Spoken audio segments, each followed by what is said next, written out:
everybody. So I'm sitting here today with Sara Keene. I've been eager for this one because many people probably know by now who you are, how do I explain this? Like, not obviously like exactly who you are, but I mention you, Sean, and Malachy quite a bit. Yep. You know, whether that's Instagram or just in person talking with friends and stuff. So, I definitely want to get into it more later.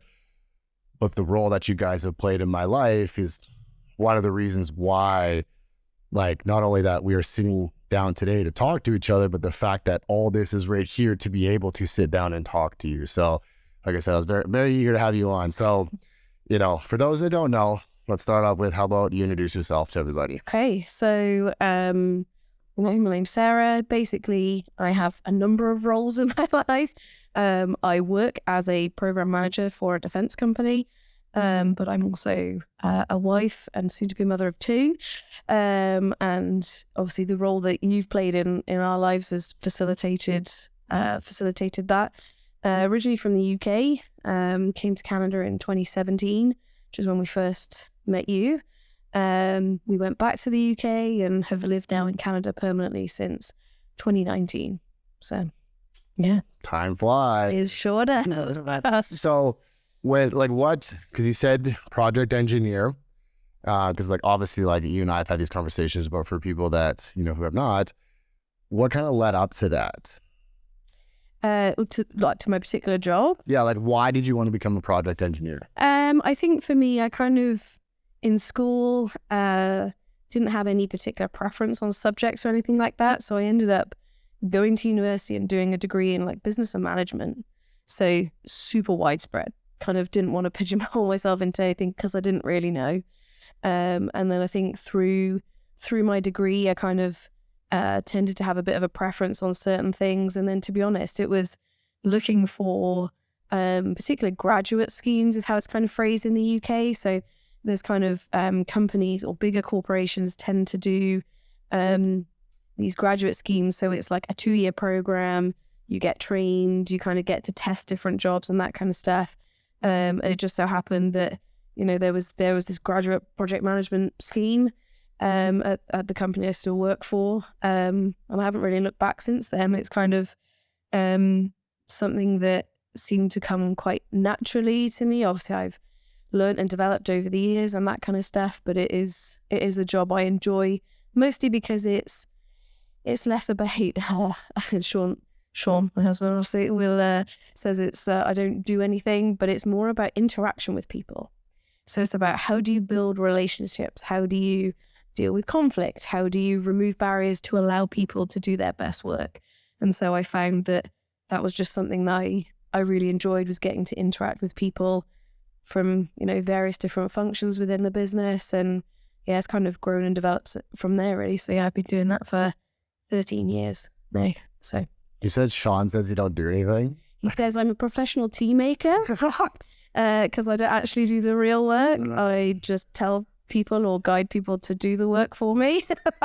But you, Sean, he's an a-hole. I mean, I would love. But he, and he also has a huge amount of respect for what I do, and says he could never or would never want to do what I would do. And I get it. It's not a job for everyone because you're not really in control of what is necessarily being done, but you are trying to maintain a plan and, in dialogue with your customer and, trying to get a delivery out the door and that kind of stuff. So you have accountability and a certain level of control, but at the same time, you're also going to the experts. So the engineers themselves who know the ins and outs of what they're doing, and you're relying on them. And so it is very much about being able to build the relationships and being able to have, trust in those relationships, to have those conversations, and it not just feel like, the program manager's here again, just, with the whip and trying to get us to do stuff without an understanding of what we do. So I think I always used to have a bit of a thing about, I don't have a technical background. I don't have an engineering background, nor do I want one. But I always used to think that would put me at a disadvantage because I didn't know what people were talking about, or I couldn't question them to say, Are you sure? I can't question the technicalities or the engineering basis of what people are telling me. So I had to trust that what someone was telling me was the truth. Mm-hmm. And so I always used to think that would put me at a disadvantage in my particular industry because we're very engineering dominated. The company I think is 70% engineers. Well, and it's like, because it's a big company too, isn't it? Like you're kind of like almost hush about it because that type of company. Yeah, because we work on sensitive programs for the military, and so there's only a certain amount that we can share about what we do. Mm-hmm. But actually, I think through the years and as I've built my own confidence in my own abilities, I've realized that not having that knowledge has actually benefited me more. Because not having the engineering knowledge, because now I go into conversations with, I go no assumptions. I'm going in with a different perspective, ask a question in a different way that actually sometimes leads to an outcome that maybe wouldn't have happened if I'd have gone in knowing some of the information. So actually I now see it as a strength of mine, that I don't have, the technical expertise, and that I'm able to come in with a business perspective, because at the end of the day, we are a corporation that is designed to make money. But the business cannot keep going if we don't make money. And so kind of being able to put that kind of spin on some of the conversations and drive decisions, I see myself as a huge advantage now. Whereas I always used to see it as something that was going to hold me back, in progression. It's interesting that you say that. So I think you could correct me if I'm wrong, but here's kind of like how I see it. When you explain it in that way, it's like a mechanic would make a really bad race car driver. Yeah. Because they would know, like, as soon as the slightest sound or something was off, they may hold back or they wouldn't push the car too far or whatever. Where you take a race car driver who has no mechanics background, they're going to push that car. They assume very the car hard. is going to, they just want, they trust the engineers. I was going to say, and I think that's the bit is, and it's not that you can't be, I just think it's a different skill set, and I think the appreciation for, different skills in different jobs, and I think that's what I've come to appreciate anyway, and I hope other people, appreciate that from what I feel like I'm able to give as well, is that, you have to build trust in relationships, because you as one single person cannot know everything. That's especially for you. But it is that thing of, actually, what do I need to know, and what is my area of expertise? What do I bring to the table? And actually, who complements that? Or in a certain situation, what personality or what skills do I need to make that work as a whole? Like I see it's the same as any relationship in your life. It's friendships, it's family, it's there's always you bring something, someone else brings something else, and how do you complement each other, as opposed to trying to be everything, which obviously is my personality as well as. Yeah. But it's that recognition of, do you know what? I can do it. Doesn't mean I have to do it. Yeah. And you become better with that, haven't you? Yeah, and I think, to be honest, becoming a mother, I think made that worse for a while, because I felt like I had to do everything. But then when it was like, Malachy went into daycare, and then I'm, working full time, you're now juggling many, many things. And actually, I put a lot of pressure on myself to be everything, to do everything, to keep up with everything. And you have to go, but are you creating a problem for yourself where actually you're just exhausted, you're stressed, you're not enjoying your day-to-day life? Because that's it's not about driving through life to get to a point where you can then enjoy it later. It's you have to enjoy every day for what it is. Mm-hmm. And so I think, releasing control, and I say it like that because it is that for me, of I don't have to do it all, and someone else can do it. Maybe not the same way as I'd have done it, but that's okay. Yeah. If it still gets done. Yeah. It's jobs around the house, it's whatever, and you kind of have to go, you can't prioritize everything. Not everything can be your number one priority. Mm-hmm. Life just doesn't work like that. And I think leading up to, obviously, having Molly next week, that's going to become even more important because now, you know, we've got a 4.5-year-old at home. I will be going back to work. So you got 2 kids with differing needs and that kind of stuff. And also your other relationships in your life. I never want to forget that I am an individual and I have my own wants and desires and things in life outside of being a wife, outside of being a mother, outside of being a daughter and a sister. And, you know, it's, there's so many different elements that actually you have to release some control sometimes, you know, otherwise you'll just burn out. And I think I did do that. And I think as well, like, you know, and kind of get onto it, but for years I've struggled with like my hormones and weight and all that kind of stuff. And so it's, you can't prioritize everything.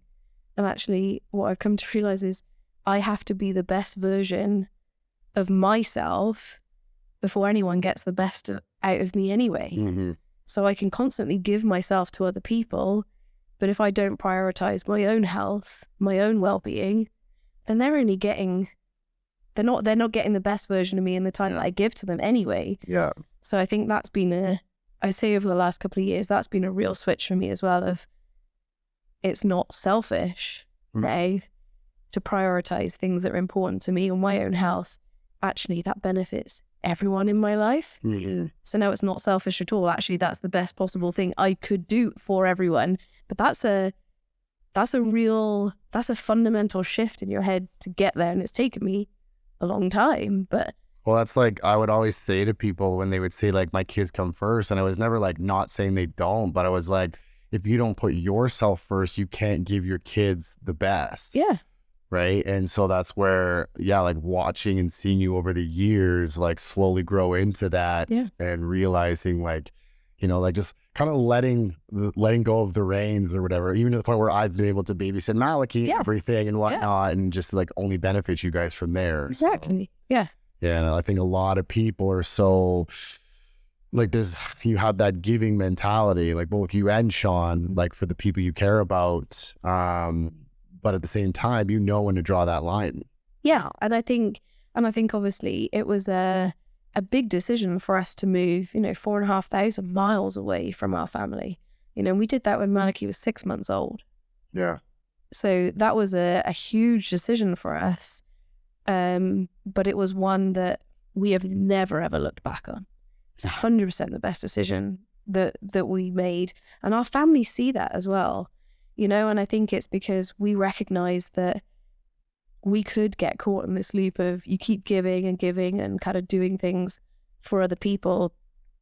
But actually, we needed to do that for our family. And then obviously through COVID as well, one of the things that, you know, as much as it was hard he was only, you know, 18 months old when COVID first hit. So you were working from home full time with an 18-month-old, you know, and obviously at that time they can't, you know, they're not independent, not like he is now.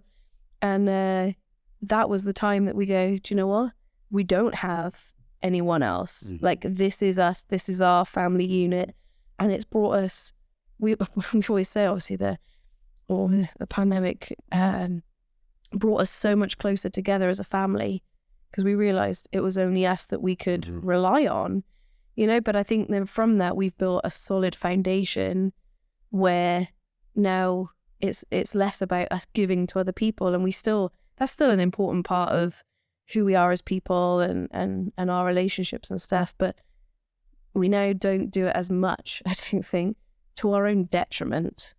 Because I think before we would give everything we had and actually we'd be worse off. And we would just continue to do that. Whereas now we still would give everything that we have, but we would also consider, you know, I think it's different when you have a child as well, but it's not to our own detriment. Yeah, you gotta look out for yourself, like you were saying. Otherwise, it's just... Otherwise you end up being in a position where you have nothing left to give. And then everyone loses. Yeah, what's that thing? Like you can't pour from an empty cup, right? Yeah. And I think I wonder sometimes, like I know for myself, like, cause you know that like if I can, I'll give or whatever, but then like I empty my cup too much. It's almost like you feel like that is like what your purpose is, or to get that respect from those individuals. But then you end like it's hard to, like, sometimes I feel like Sean has an issue with this to do with me. Like, he doesn't need to give as much. But to me, but there's always a bit as well of, you know, it's not about giving what you receive, because it's not about like, you know, well, you've given me so much, so therefore I owe you so much. But the bit that we always say to you is, we will, where we can, we will always help other people. And what you know, Sean always says about you as well is, you will never probably fully appreciate what it is that you gave to us. And it doesn't matter what we ever do for you, that it's not like about repaying it, but there will always be this thing of what you gave to us. Because, you know, basically before me and Sean came to Canada in 2017, you know, we'd been trying to conceive and create a family for a while, and it wasn't happening. And so the kind of opportunity came up for us to be able to come to Canada, do a work assignment, and if the best thing we ever did, it took us out of our environment, it took us out of this, what felt like endless loop of, you know, trying to conceive, being disappointed, and, you know, then questioning what your life was going to look like. Because I'd always thought that I was going to be a mum. And to be fair, I never really had put that much emphasis on my career, to be honest, because I genuinely thought, yeah, I'm going to be a mum, and that's going to be my priority. And so then when that wasn't going to be a reality for us, it was like, well, hang on, what have I been doing, and how do I need to shift now, and how do we do that together? And so when we... So sorry to cut you off. Yeah. How did you find out, like, what was, like, did Sean go to the doctor and they told him he was infertile? And yeah, so we basically did a load of different tests. And to be honest, I genuinely thought it was going to be, like, I was going to have issues, because from, you know, the minute I got my period, I've had issues. I took days off school, days off work, because my periods were so painful. So I kept getting told that was normal. And, you know, I was given the contraceptive injection to help with it, you know, trying to play all this stuff. Anyway, nothing ever really helped. And so I was convinced, to be honest, that because of that, it was going to be me who was going to create an issue. So we had a lot of tests done, and never did we really think that it would be from Sean's side, to be honest. So yeah, it kind of, you know, came back, and it was more on his side than it was on mine as to why we were having issues to conceive. And we had, you know, the discussion at the time of, you know, do we want to go down the IVF route? Do we want to go down adoption? How far are we gonna do this? You know, in terms of how much do we want that family? And to be fair, we both instantly just went to, if it's meant to be, it would be. And to be honest, it caused a lot of stress in our lives, because it becomes obsessive. well, like, you Sean, like, we like obviously, like, we do or whatever, that's a huge deal for him. Well, and I think as well, there was, you know, I don't want to talk for him, because he's, you know, got his own view on it all, but it's kind of, he felt like he was letting me down, because he knew how much I'd always wanted to be a mother and have a family and that kind of stuff. So it was now this just air around you of, well, this isn't the life that we thought we were going to have. And so, to be honest, when the opportunity came up for us to be able to come to Canada, we jumped at it. We thought, do you know what? I think it's the break we need, the change that we need. And to be honest, we moved here, fully embraced it here, came with full intent to just embrace life, to the point where we got, you know, obviously Sean then started working with you when you were at a Good Life, dropped a hell of a lot of weight, and we were out enjoying going to the mountains, like realizing that, yeah, we got married to each other because we like each other's company. Yeah. And it wasn't about, well, we got married because we were going to have kids, and it was all going to be about family life. It's like we realized, no, this is our life. Mm-mm. To the point where we fully accepted that was our life, to the point, and this is great. Yeah. Super happy about it, you know, no regrets, that kind of stuff. So then, you know, when we found out we were pregnant, that was a really hard mental shift to go, oh, like this is something that we had always wanted, but then we kind of switched to, well, actually we were really enjoying our lives as each other, being able to travel and do all that kind of stuff, to now actually we are going to have a family, and now what does that mean? And it was, I think, I suffered a bit with postnatal depression stuff, and I think that was a contributor to it. Because when you fundamentally shift your mindset to, no, we're not going to have kids, we're going to enjoy our lives together, we've got the freedom and that kind of stuff, to now, I think it's a hard shift anyway when you go from no kids to a kid, because they're, reliant on you 24 hours a day. But even this felt harder because we'd almost had to not force ourselves, but kind of push ourselves to go the other way of, we can enjoy life by ourselves, to now switching back. It was hard. It was hard. So yeah, I think it's been a bit of a roller coaster.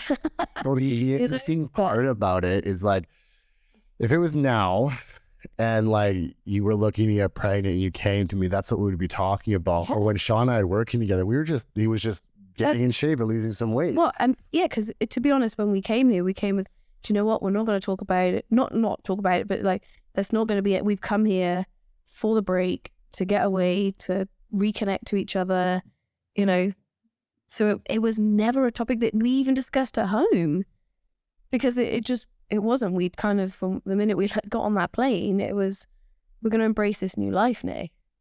So it wasn't even something that you and Sean talked about. It wasn't like a goal of ours to, how could you help us? Because I think, at that time as well, so me and Sean had done martial arts Sean had done it for about 18 years. I'd done it for about 5. That was our life before coming here. So I don't think Sean had ever stepped foot in a gym before he'd moved here. So it was a complete shift for us we were like, we want to get healthy and that kind of stuff. And we didn't have an appreciation at all at the time of what you were capable of and really what you offered, because all we knew was, it's personal training, and we had a preconceived view of what that was. For probably that there is a view of that, but what you then offered on top of that to Sean, in terms of the nutrition and that kind of stuff, even still in 2017, we didn't appreciate really what you were doing. And like, it was here's a meal plan.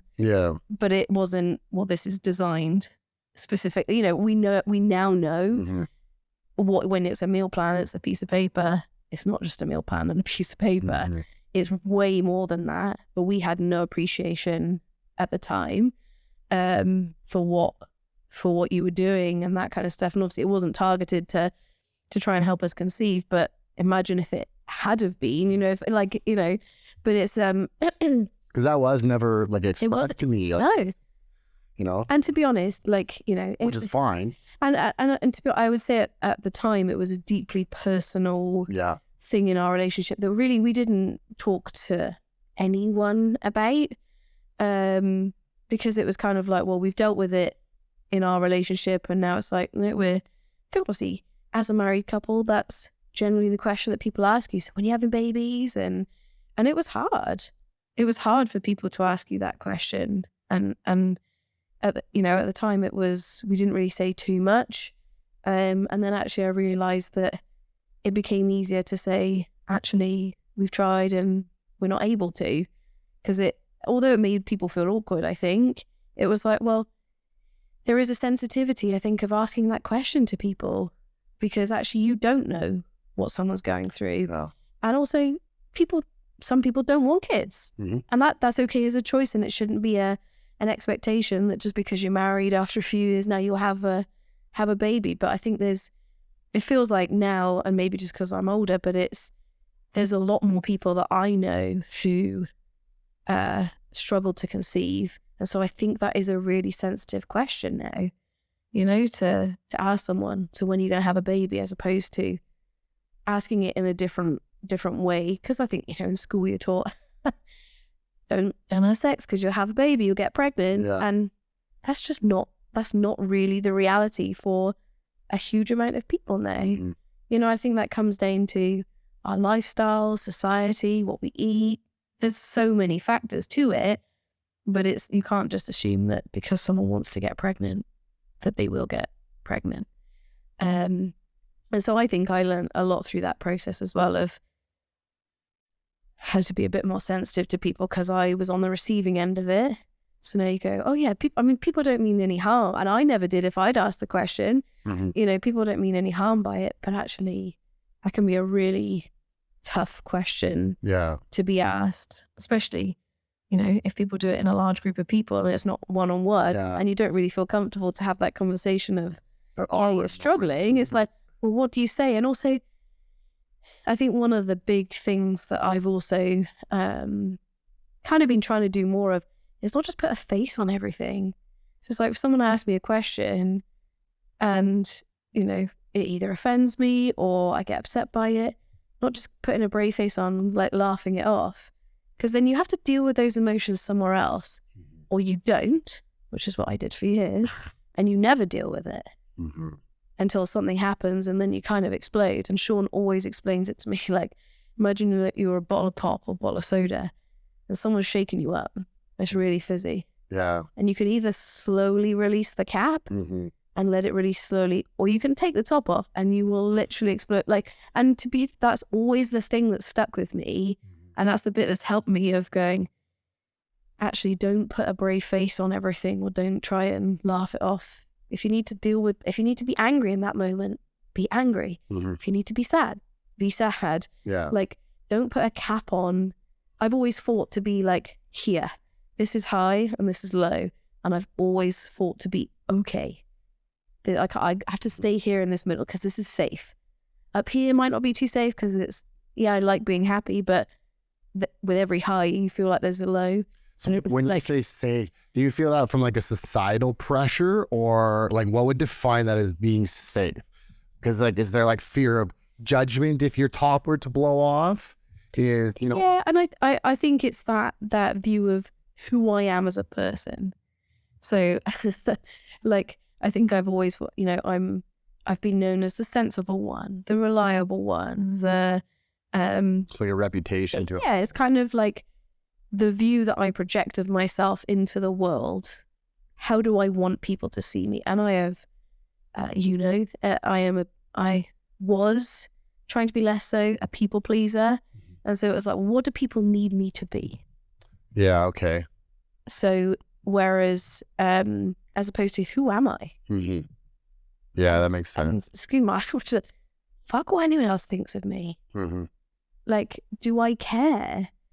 Because if I have integrity and I'm comfortable with who I am, then, and this is where me and Sean are polar opposites, because Sean goes, if someone likes you, they'll think the best of you. And if they don't, then they'll think the worst of you. There's absolutely nothing you can do to control that, nor should you try to. And so, but that for me was always a hard thing, because I always felt like I wanted people to at least like or tolerate me and not really dislike me. Because what would that mean? If someone disliked me, that means that's something about me that someone doesn't like. That means I have to not like it. Versus actually going, so what?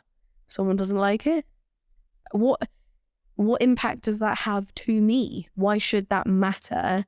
As opposed to going, well, I'm really comfortable with who I am, what I do every day, or how I project myself in the world. And there's going to be people who really like that and people who really don't.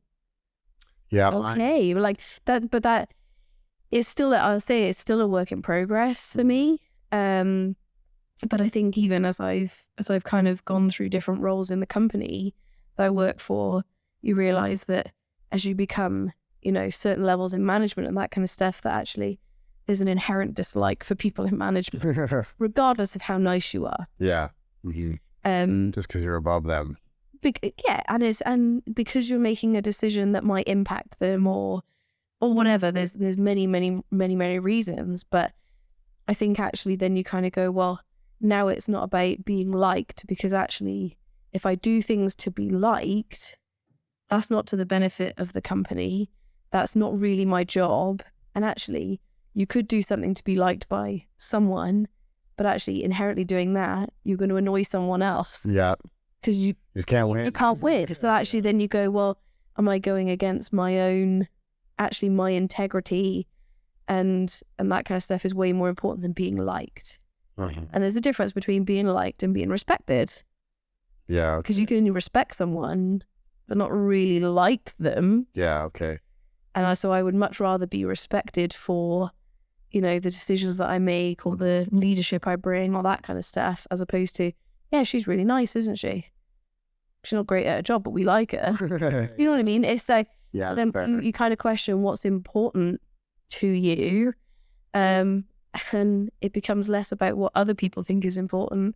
And now it's become about, well, how do I want to be? How do I want to show up?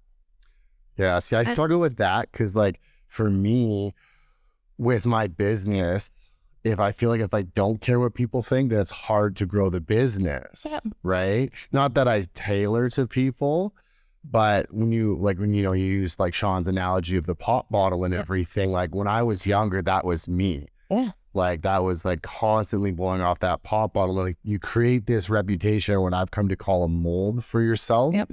And so for years, even to this point, like something like my grandpa, I'm slowly, it's taken 33 years to slowly just crack that mold, not even break out of that mold, just crack that mold with him because he still believes certain things. And and although, yeah, like we're always improving upon ourselves, but yeah, you create this. So then when you like, and it's just difficult. I think it's harder when there is something that you've been doing for such a long time. Mm-hmm.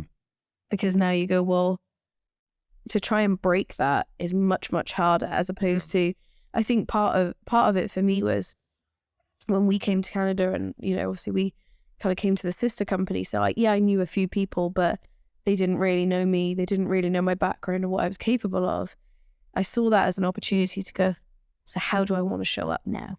Mm-hmm. As opposed to before that in the UK, because I started as a graduate. So, you know, 21 years old, fresh out of university, into the workplace, it was hard to shake that. People always saw you as the graduate who started 8 years ago or something like that. It's like, that's not who I was then, but because you've been doing it for so long and sometimes you kind of fell back into that thing because that's how people perceived you, as opposed to when we came here, I was like, so this is an opportunity now for me to show up in a different way. And so I think, you know, I've been fortunate in that because not only did that mean I was doing that in my professional life, but because we moved so far away from family and friends and that kind of stuff, you had to, you know, I was used to seeing family and friends frequently in the UK. Well, now you can't do that. Mm-hmm. You can't even phone them whenever you want because there's a 7-hour time difference. Which is significant. Mm-hmm. So now it was like, okay, well, how do I still maintain and even build on these relationships I have with people? I can't act in the same way as I did before. So for me, to be honest, it needed that, and we've talked about this before, but it almost needed that change of environment, that complete shift of to force it into now, how do you want to act differently? As opposed to if I was still living in the UK and still... would I be where I am today? No, arguably I wouldn't. You know, would it be different? Yeah, of course. But I think, you know, I credit a lot of the personal development and personal change I feel like I've had to fundamentally having to go out of my comfort zone, move to a different country, make new friends, because you have to do that. And I was always quite shy about doing that. And that I credit to a lot of my own increased self-awareness and this, you know, I would say I'm probably the most confident I've been in my 33 years of existence, and the most comfortable with who I am, which, you know, I never really thought I'd kind of say that, but I feel pretty happy with who I am, the person I've become, and also the journey that I'm still on. Because you're never finished. Yeah. It's never done. Yep. I'll learn something else, especially you had a newborn in the mix next week. And what day is that? What's the 29th? Wednesday. Wednesday. A week tomorrow. On a week. But you kind of, I have people in my life who see all parts of who I am now. The happy, the sad, the angry, all range of emotions. It's exhausting hiding it. Well, that's what I realized. But I had this fear of if I showed people, particularly the angry side, that people would walk away. That's what I have. Like, they're like, well, that's not who you are. It's like, well, it can't be. Yeah, I definitely don't have that like with you and Sean because like we call family, but like other clients and stuff, you know, sometimes if you open up too much, then a boundary gets crossed. Yeah. And you kind of go, and then I think in my own head, you kind of analyze it after you. Oh God, actually, did I drop my guard too much? Yeah. But now there's certain people, you know, and I'm really glad to say that there's people in my life who, do you know what? They take me for who I am and how I am. And do you know what? Yeah, I'm pregnant. There's hormones. And yeah, am I snappy sometimes? Yeah. Am I not the nicest sometimes? Yeah. But I can happily go to bed every night knowing that that's not going to drive someone away. Yeah, and especially like, you know, like, not only like another mother or pregnant woman, because they understand, and like I obviously don't understand the pregnancy, but I understand the hormones.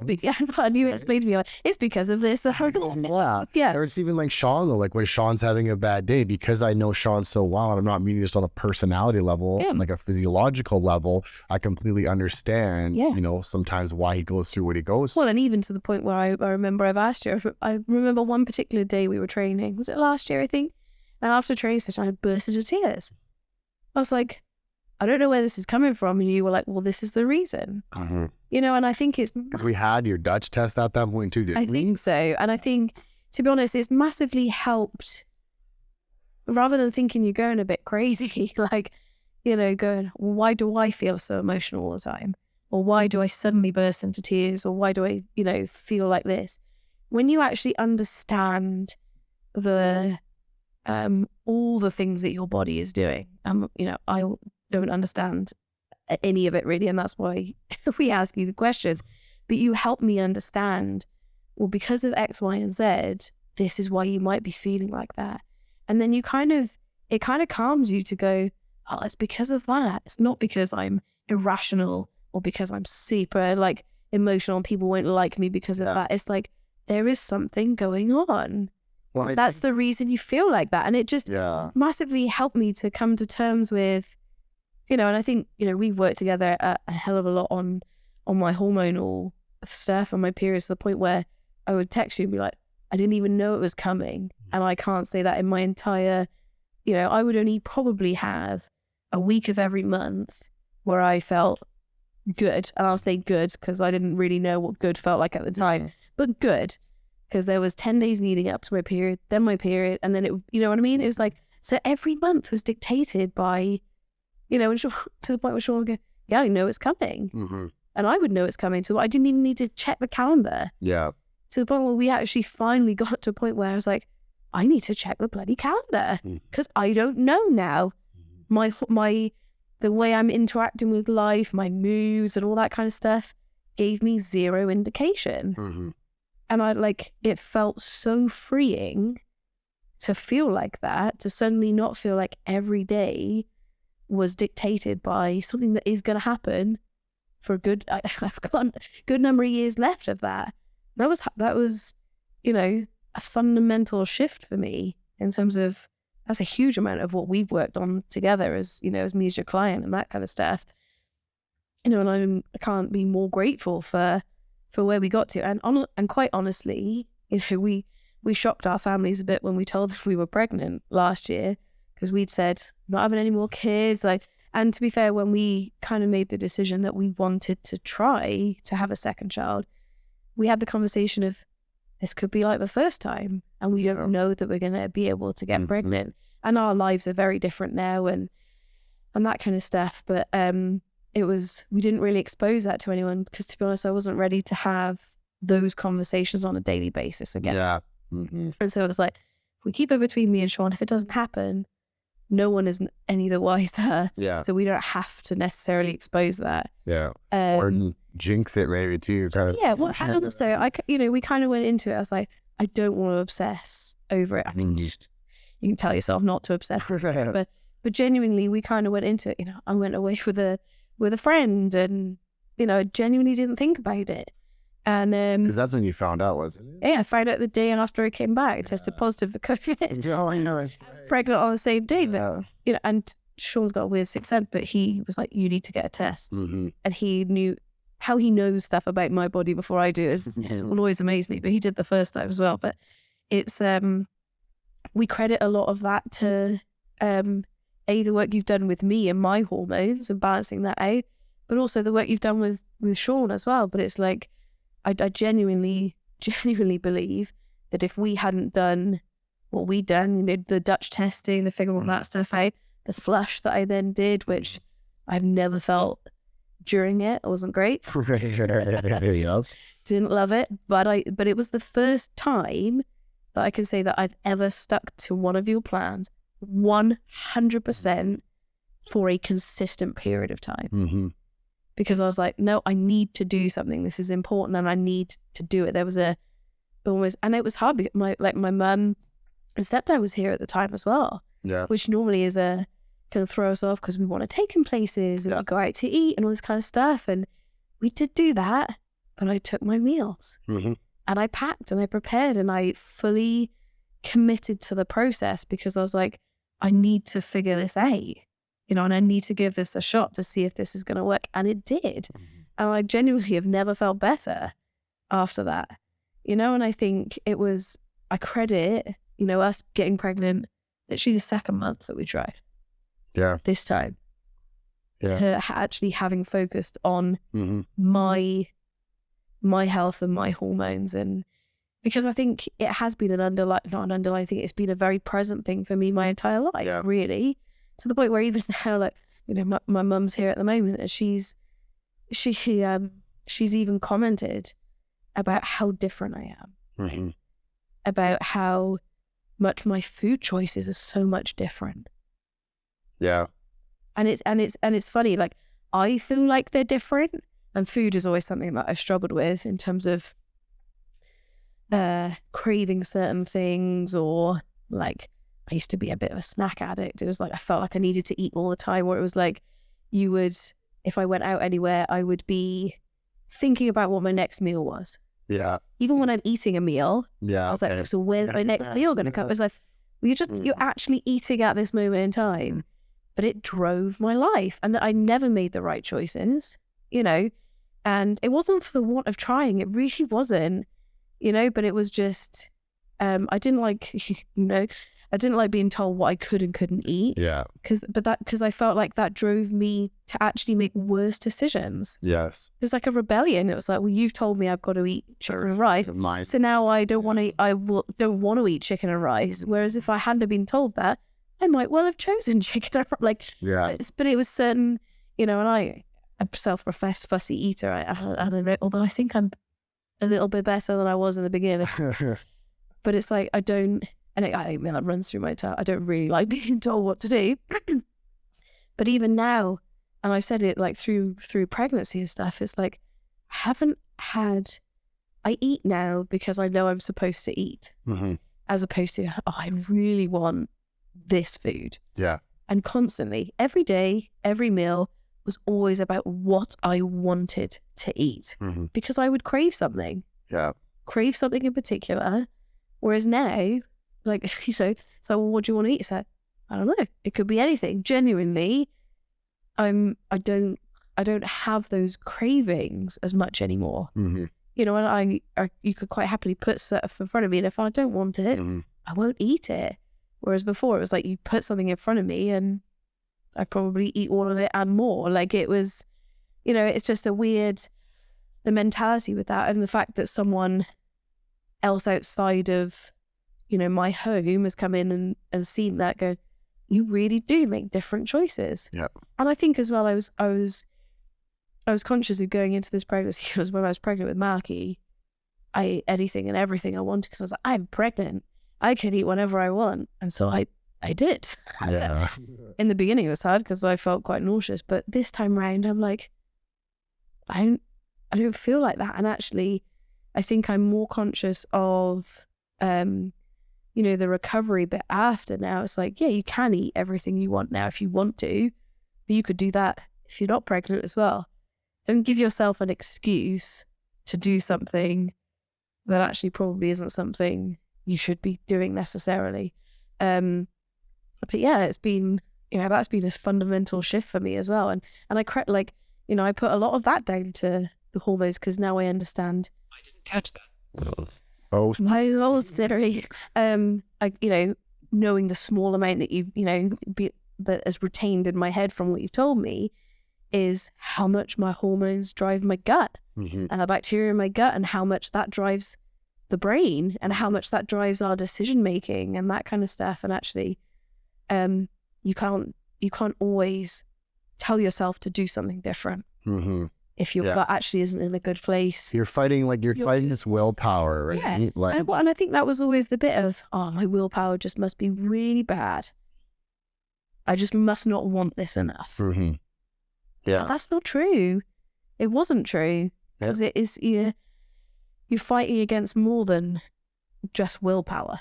Yeah. We're fighting against much more than that. And I think even for me, understanding that now has helped with it's not just me. It's not because I'm not strong enough. Yeah.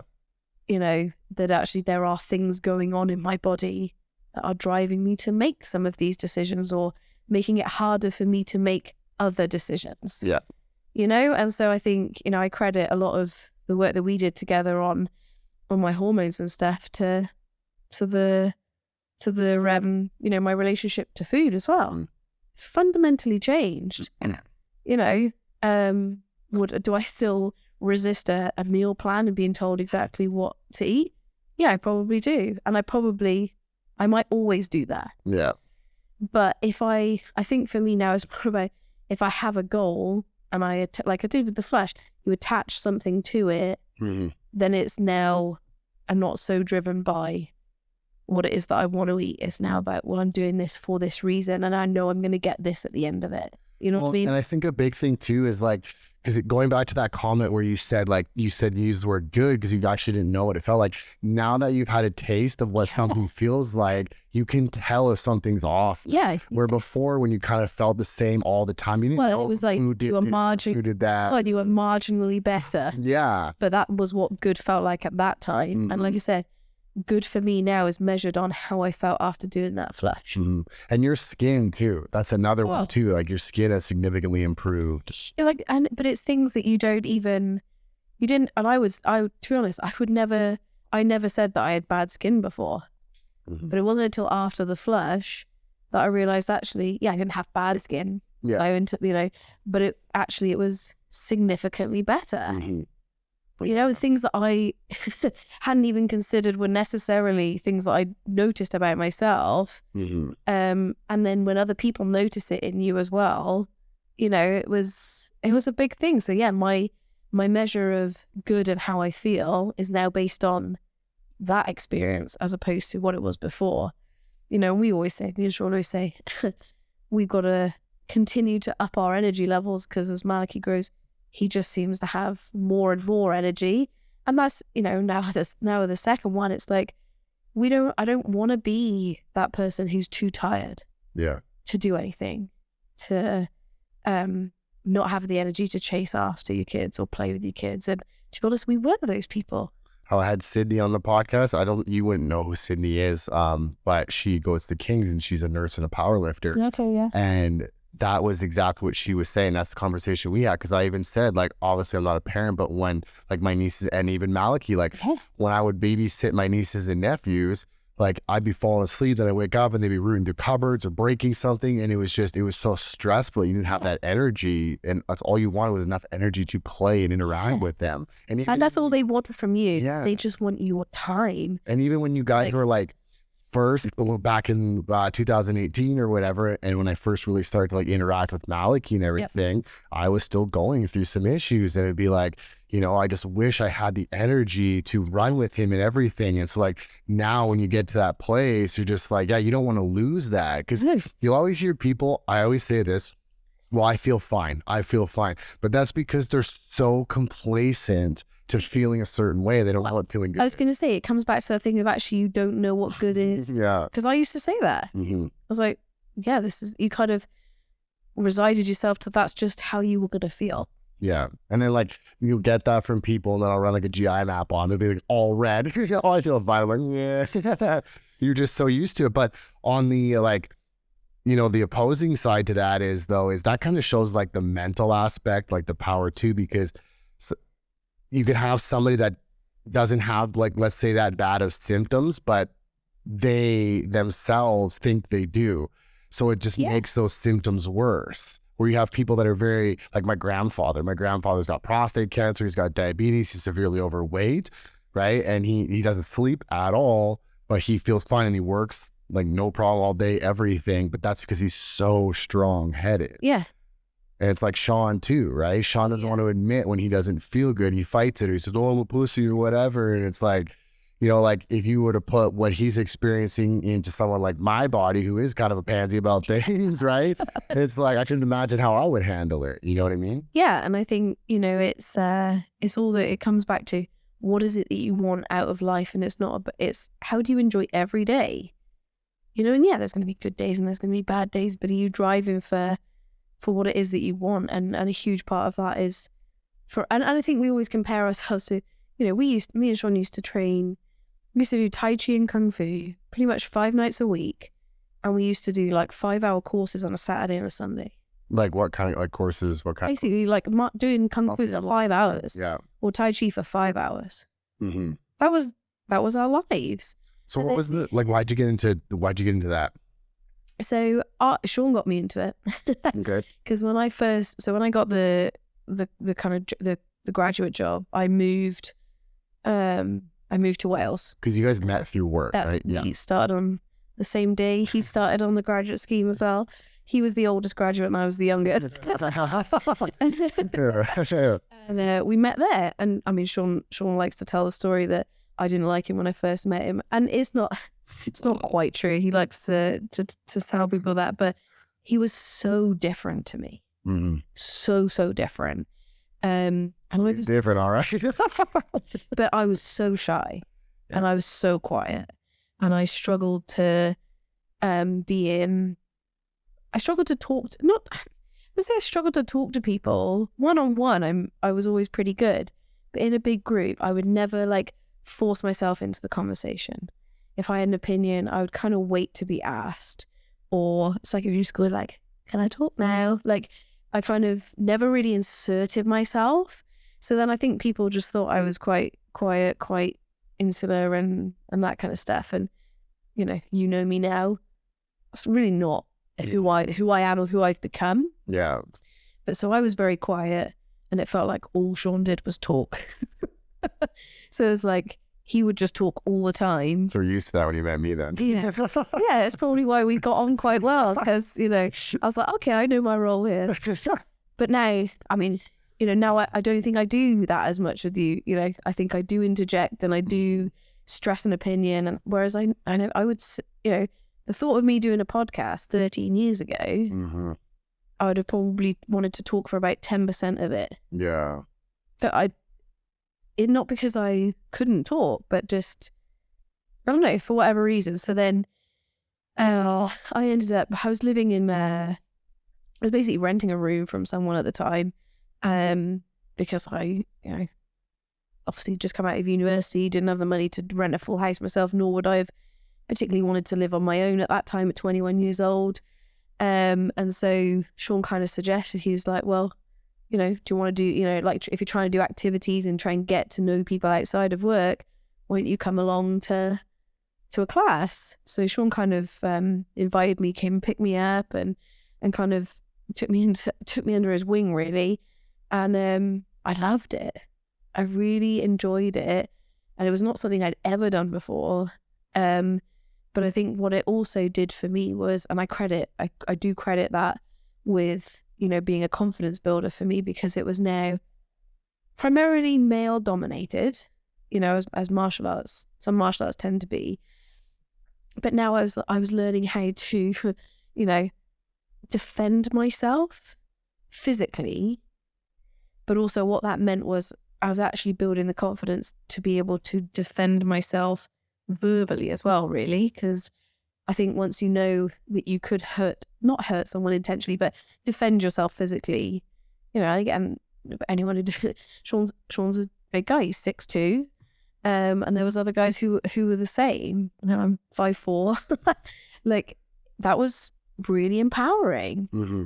Like, I could put them in a finger lock and they wouldn't be able to do anything to it. It's the smallest movement, but you could actually stop someone so big. Yeah, it's like the Kung Fu Pan, that kind of stuff. But that was so empowering to me. And I think then I got more and more into it. And it just became a thing of, do you know what? I don't want to go home after work and sit and do nothing. You know, and at that time I didn't have friends there. You know, I didn't have a social life because I just moved. And to be fair, even from where I'd moved, because we'd all finished university, everyone just disperses across the country, you know? So it was like, well, having a social life with friends who are near you, that became my social life as well. You know, we used to go out for dinners together and you'd see them at the courses or classes, to the point where, you know, we became, and Sean had been very, very involved. Like, he was, you know, he used to do it every night and he'd done that before he met me. That kind of, I just kind of got involved with that, to the point where then I ended up getting all my kind of gradings and actually opening up my own class. So I then taught Tai Chi and I taught Kung Fu. And that, again, I think scared the living shit out of me to stand up in front of people. And it wasn't because I didn't know what I was talking about. It was like, now you have to command a room. You have to be able all these to, eyes are you know, and there's a safety thing to it as well, because you're teaching people, you know, how to do finger locks or arm locks or whatever. So now there's a safety thing. And I'm still only at this point, like 25 years old. Still pretty young. Like, I'd say I was quite a mature 25-year-old, but like, you know, still young to be commanding a room where they're generally all older than you. You know, so now you learn how to be a leader in that environment. And the biggest thing I used to hate was, Sean was like, well, you're not going to get people to come to your class unless you advertise. So it meant, you know, create posters, and I had to go into, you know, the shops in the town, that kind of stuff. I'm like, let me put my poster up. But I used to have, like, that I used to hate, because now you've got to have the confidence to walk in there and tell them what you do. And, you know, and that was just never something I'd had to do before. That was my least favourite part of the whole process. But again, I learned a valuable lesson doing that, you know? So yeah, to be honest, for me, got into it, you know, Sean got me into it, and I hugely credit that with it building my confidence and just feeling empowered to, you know what, I could be walking down the street, not that I ever want to, and not that I ever have been in that situation, but if I got attacked, I could do enough, right? Not enough to seriously hurt someone, do enough to get away, because that was always the goal. Yeah. That's the, you know, I'm not looking for a fight. I don't go out there looking for a fight or whatever, but I could do enough so that I don't get hurt. Well, I was like sitting down when we were talking yesterday, because she's a power lifter. She just had a national record for bench press. Oh, wow. Yeah, 51 years old, if I remember correctly. And that's exactly what she was saying. It's like her confidence had significantly increased, just that feeling of power and strength. And I think as well, it's just, you know, we talk a lot about, you know, society today and that kind of stuff. And I think, you know, being a female in society can be hard, you know, and especially the job that I do as well. The industry I work in is very male dominated. So being a female in a position of, you could call it authority or leadership, you know, there's a number of things you could call it, it can be difficult when you are talking to all men. So, and I don't want to have to feel like I have to act more masculine, or I have to act like a man would in that environment to get their attention, to get them to do something. But at the same time, feeling empowered as an individual and feeling empowered as a female has massively helped me do the job that I do as well. You know, rather than feeling like, well, they're not going to listen to me because I'm just some... Do you run into those issues a lot? Yeah. With the male-female dynamic? Yeah. Yeah. But I think more so probably even when I was a little bit younger, because I also had this thing of, well, I'm a young female. And so there was I've been in rooms or where people go, okay, gents, and they don't even acknowledge that you're a female in the room, and it's like, there's lots of things that can bother me like that, but you just kind of go, well, no, how do I need to show up now? And yeah, I have had that where I don't really get the respect that I think I deserve, possibly because I am a female. I think my mother was at work. She's like small too, like really small, like you've seen her. And so it's unfortunate that that's in 2023 that's still occurring. Well, and I think as well, even like there's the female dynamic to it, but I think there's also I'll call it a caregiver aspect to it as well, with obviously me as an individual, I'm a mother, but it's like there's certain questions that you get asked. I remember, I think I was at some work function and they said, oh, who's looking after your child? Who's babysitting your child or whatever? I was like, well, he's at home with his dad. So no one's babysitting him. Yeah. His other parent is looking after him. But do you think Sean would have been asked the same question? Yeah. Never. Yeah. Or like, it doesn't, it's like a prerequisite of, if I as a female want to go out in an evening or whatever, then someone must be looking after my child for me. Whereas if Sean goes out, he's just going out. Yeah. It's not something that men get asked. I never ever. But actually, and to be honest, before I had Malachy, would I have thought about that? No. But I got asked that question, or it gets referred to as, also as dad babysitting. And I said to someone quite straight, it's not babysitting. He is a parent. Yeah. As much as I am a parent. Yeah. There is no babysitting here. Yeah. It's like, I'm not paying him to sit home. Like, he's parenting. Mm-hmm. Like, and I think as well in mine and Sean's dynamic, I've really been kind of driving my career, and to be honest, even after I had Malachy, it's important to me. My job is important to me. My career is important. Sean would happily retire tomorrow, and I don't think I could, because my career has become important. Mm-hmm. And so I remember us having the conversation last year. It's like, I don't think both of us can drive our careers really hard when we have young children. I think that's hard. We had it last year where, I was under a lot of pressure at work and kind of working crazy hours, I'll call them, until 11 o'clock at night. And, and I didn't really see too much of Malachy, but we had that conversation of, okay, so Sean becomes, the primary caregiver at that time, whereas I think before that I had always felt a sense of I had to be. And now it was like, you can't do everything, and actually there has to be a balance. And so we've kind of come to the point where, and even after I have Molly and I go back to work, it'll be me driving my career because I get something out of it, from my own satisfaction, from my own purpose in life, from a lot of things, that's where the reward comes, and ultimately there's a salary aspect to, how much do we need to sustain the lifestyle that we have now, or the lifestyle that we ultimately want, and where does the biggest payoff come from? Is it me driving my career, or is it Sean driving his? And it's not to say that Sean's put a stop to his career, but I just don't think we can both be driving as hard on our careers and raising two kids in the way that we want to raise them. Because I don't want to blink and then be 10 and me go, where's that time gone? And for me as well, it's my career is important and will continue to be, but even like through February I was really busy, and you kind of go, I'm pregnant and I've got a 4-year-old, and Malachy is a mummy's boy and that kind of stuff, and I didn't see as much of him.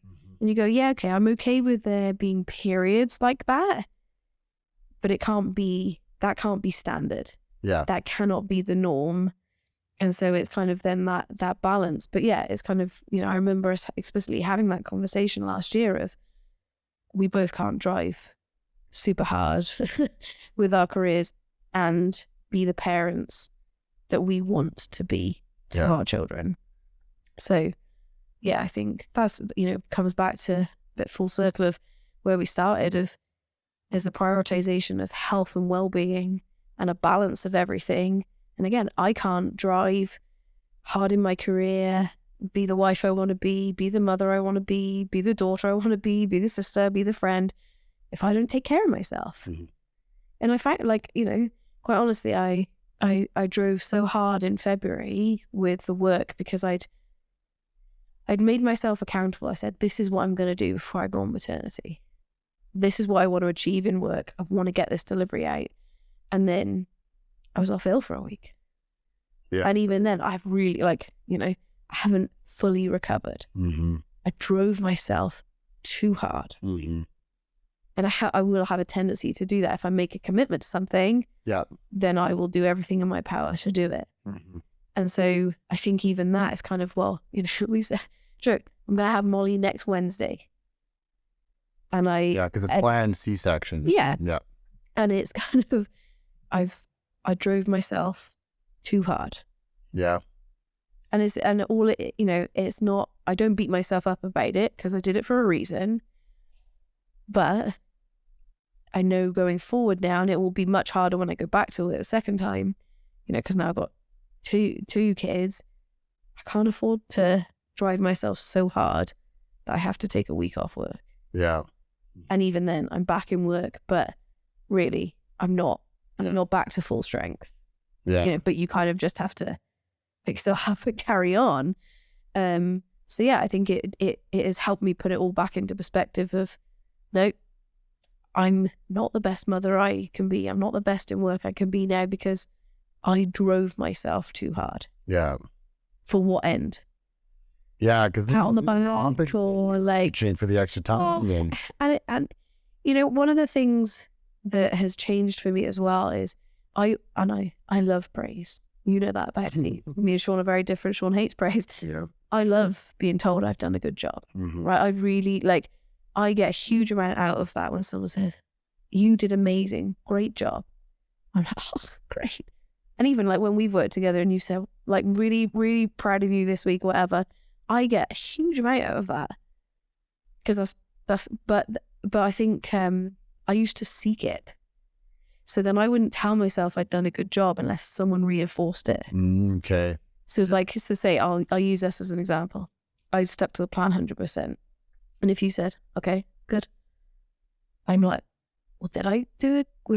Did I do a good job then? Or was actually, I shouldn't need that. I shouldn't need someone to tell me, wow, you did such a fantastic job. You should be very proud of yourself. Because I should be proud of myself. Yeah. Without someone telling me, you're proud of me. Mm-hmm. And that's been a fundamental shift for me. This last live years, I was proud of what I achieved. And I didn't rely on someone going, you've done a really great job, to know that I'd done a really great job. But I think that has been even more highlighted with Malachy as well, is because he's quite similar to me in that he loves praise. I was gonna say, and he doesn't actually like being told off. I don't like being told off either. And he's a piggy eater. Yeah, there's a lot of symptoms. Much to Sean's dislike, he's like, but Molly doesn't come out quite like that. But to the point where actually I'm trying to, I recognize the traits in myself that I feel like I've worked quite hard over the last 5 years to unpick, not because there was anything wrong with it, and that's been a big shift as well. There's nothing wrong with how I was, but it's where do I want to be? And I don't want to be someone who has to rely on someone else telling me I've done a good job to know I've done a good job. Yeah. I don't want to be someone who has to be told, you look really good in that outfit, to feel really good in that outfit. There's so many things to it. I'm in control of how I feel. Does this make me feel good? Then I don't care if someone else likes it or doesn't like it. I feel good, or I'm happy with what I've done, or I'm proud of what I've done. And so I think it's funny, having a child makes you think about your own things and go, well, actually, what do I want for Malachy? And what do I want for Molly? And I think I've thought about it even more because I'm bringing a girl into the world. Yeah. And I think there is a different, there's that don't get me wrong, it's 100% challenges being a man in this world as well. You know, you're expected to be masculine, you're expected to be the breadwinner. There's a lot of expectations to be a man here too. So there's not, you know, but it's, I think bringing a female into the world as well has emphasized it of, there's a lot of societal pressures in terms of how you're supposed to look and all this kind of stuff. And actually what I'm trying to teach Malachy as well is you can be proud of what you've done. You don't need me to, I will tell him, but I also ask him, are you proud of yourself? As opposed to me always saying, you should be really proud of yourself. Saying, are you proud of yourself? That's a different question. Because otherwise me telling you, you should be proud, as opposed to asking, do you feel proud? Might not sound significant, but it is, because someone telling, again, it was like, well, I should be proud, you should be proud of the work that you do. Yeah, okay, maybe you should, but do you actually feel proud? And what allows you to get there to feel proud of it without someone saying, well, you should be really proud of that? I really should, like, and you know, I relate that to you. Sean, yeah, like where Sean always says, like, he praises me and stuff, like it doesn't sit well, and I don't know why. And it's like, obviously not nowhere near the same aspect as like what you're talking about, but like the content creation, like I put a lot of work in, and if I, like, you associate likes and comments and engagement with, hey, you should be proud of yourself. So if you don't get that, I was going to say, by the way, did I do the right thing? Yeah, this post only got 2 likes or something, and you're like, well, maybe I shouldn't be as... No, because the work that you did to put into it, you should be proud of it, regardless of the outcome. So I stopped getting excited over them, because like, so I didn't even text you, because like you saw the one the other day with Heidi talking or whatever.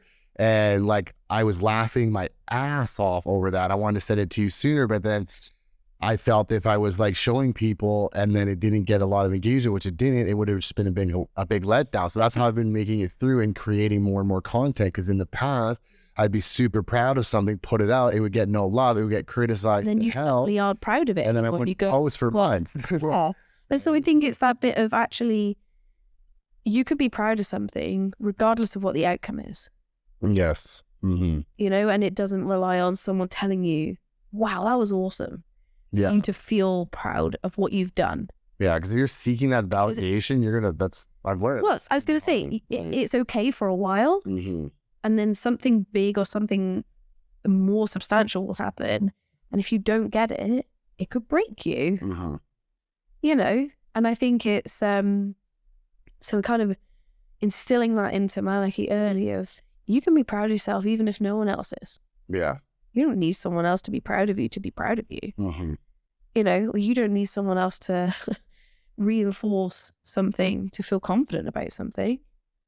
You know, and I think that's where me and Sean are quite different. I think in one sense that works because Sean wasn't always like that, but he is, you know, I'm good at this. Mm-hmm. He'll tell you. Yeah. And he doesn't need someone to like something or think he's good at it for him to still believe he's the best. Yeah. And in the beginning, I always used to think that was quite arrogant. Mm-hmm. Like, I was like, well, I can never be like that. Because it's like, oh, well, I'm saying, you know, actually, that's bullshit. Yeah. Actually, that is such a positive mentality to have that self-belief in yourself. Because do you know what? You are the only person who's going to stand up for you. Yeah. Right? Yep. You are the only person who is going to be able to say what you are capable of. Because you're the only person who really knows. Yep. So if you can't sit here and say, yeah, I'm good at that. Well, then no one's going to say it for you. Right. Like, you know? It goes back to when you said, like, not that you meant it in this way, but when we were talking about like the meal plan. Yeah. Like you just got a meal plan, but you didn't know what was to come from that meal plan or whatever. Yeah. It's like other people. Like the other day, someone inquired about a mentor call and I gave him, like, I quoted my price. He's like, why is that so expensive? I was like, well, you don't know what I'm capable of. I do. So I'm going to confidently tell you this price. And whether you want to pay that or not, I don't care. Yeah. I know what I provide. Exactly. 5 years ago, no, I would have felt that way. You wouldn't have. Right. You know, and that's your journey. And it's kind of, and I think just from a person, I think you still have a way to go there in terms of like, because, and even we don't have the full insight into what you do. And obviously we see a hell of a lot of what you do, but I think it's that knowing your own value and it not being based on someone else's view of what you're valued at. Yeah. And it's having the confidence to go, this is what I'm worth. Financially for you in terms of your business, but there's other things as well in terms of relationships of I deserve love, I deserve happiness, whatever it is, it's having that confidence to go, no, I deserve better than that, or I'm worth whatever. It's really empowering. Yeah. But the annoying part about that is because then like you want to get to a place exactly like what you're experiencing, but then you have that societal aspect where people look at it in a negative term, like, oh, this person's egotistical or this is whatever. It's like, no, I'm confident and I know my value, because many people have called me egotistical. Yeah. And if they truly knew who I was, it's the complete freaking opposite. But like I have been able to provide, or do things for people that I don't know many other people have been able to do. Yeah. Right. And so, of course, I'm going to have my chest up high and be like, this is how I feel about this. I understand and know my value, right? And when you see like other people try to experience that, and someone has to bring them down to a level, like you look at toxic relationships, right? If that person feels inadequate and you feel great about yourself, they're going to do whatever it takes to bring them down to their level so they feel better about And I think it's not an end state. I think every day you wake up and you have to choose. Yeah. I think every day there's a different thing that's going to want to set you off course. So it's a constant learning. It's a constant challenging your own mindset. It's a constant, and I think when you accept that that's essentially what life is, it's just a journey of many different lessons. Yeah. And you're never done. Mm-hmm. And I think as soon as you switch that, because I'm also a person, especially in my job as well, but generally it's like, I've got a to-do list and then I'm done. Yeah. There's a completion, there's an outcome, there's an achievement that I can take and say, yeah, I've done it. Mm-hmm. Yeah, you can have that through your life. You can have goals and you should set those, but there's never really a done phase. And so I think actually when you can, like, that was the biggest shift for me of, in my life of, I can always be better than I was yesterday or today. Yeah. Yep. And I can, I'm going to come into contact with someone different. Every day is an opportunity. Or I'm going to come into a different circumstance, or there's going to be a new scenario. And actually switching that to now not being scared of that, not being scared of, well, I haven't done this before. Like this podcast, for example. Yeah. Right? I was arguably a bit nervous because I've never done it before. But rather than it's an opportunity to learn something about myself, to do something different and get something out of it, every day provides you multiple opportunities if you are wide-eyed enough to look for them. And I always take it back to whenever I say that, when we came to Canada, if we hadn't have been as open as we were as individuals at that time, we might not have been offered the opportunity. Yeah, come here. Fair. We didn't seek it. Yeah. People think that we sought it. People think that we, went and inquired and asked to come to Canada. Someone from HR approached us and asked if we wanted to do it.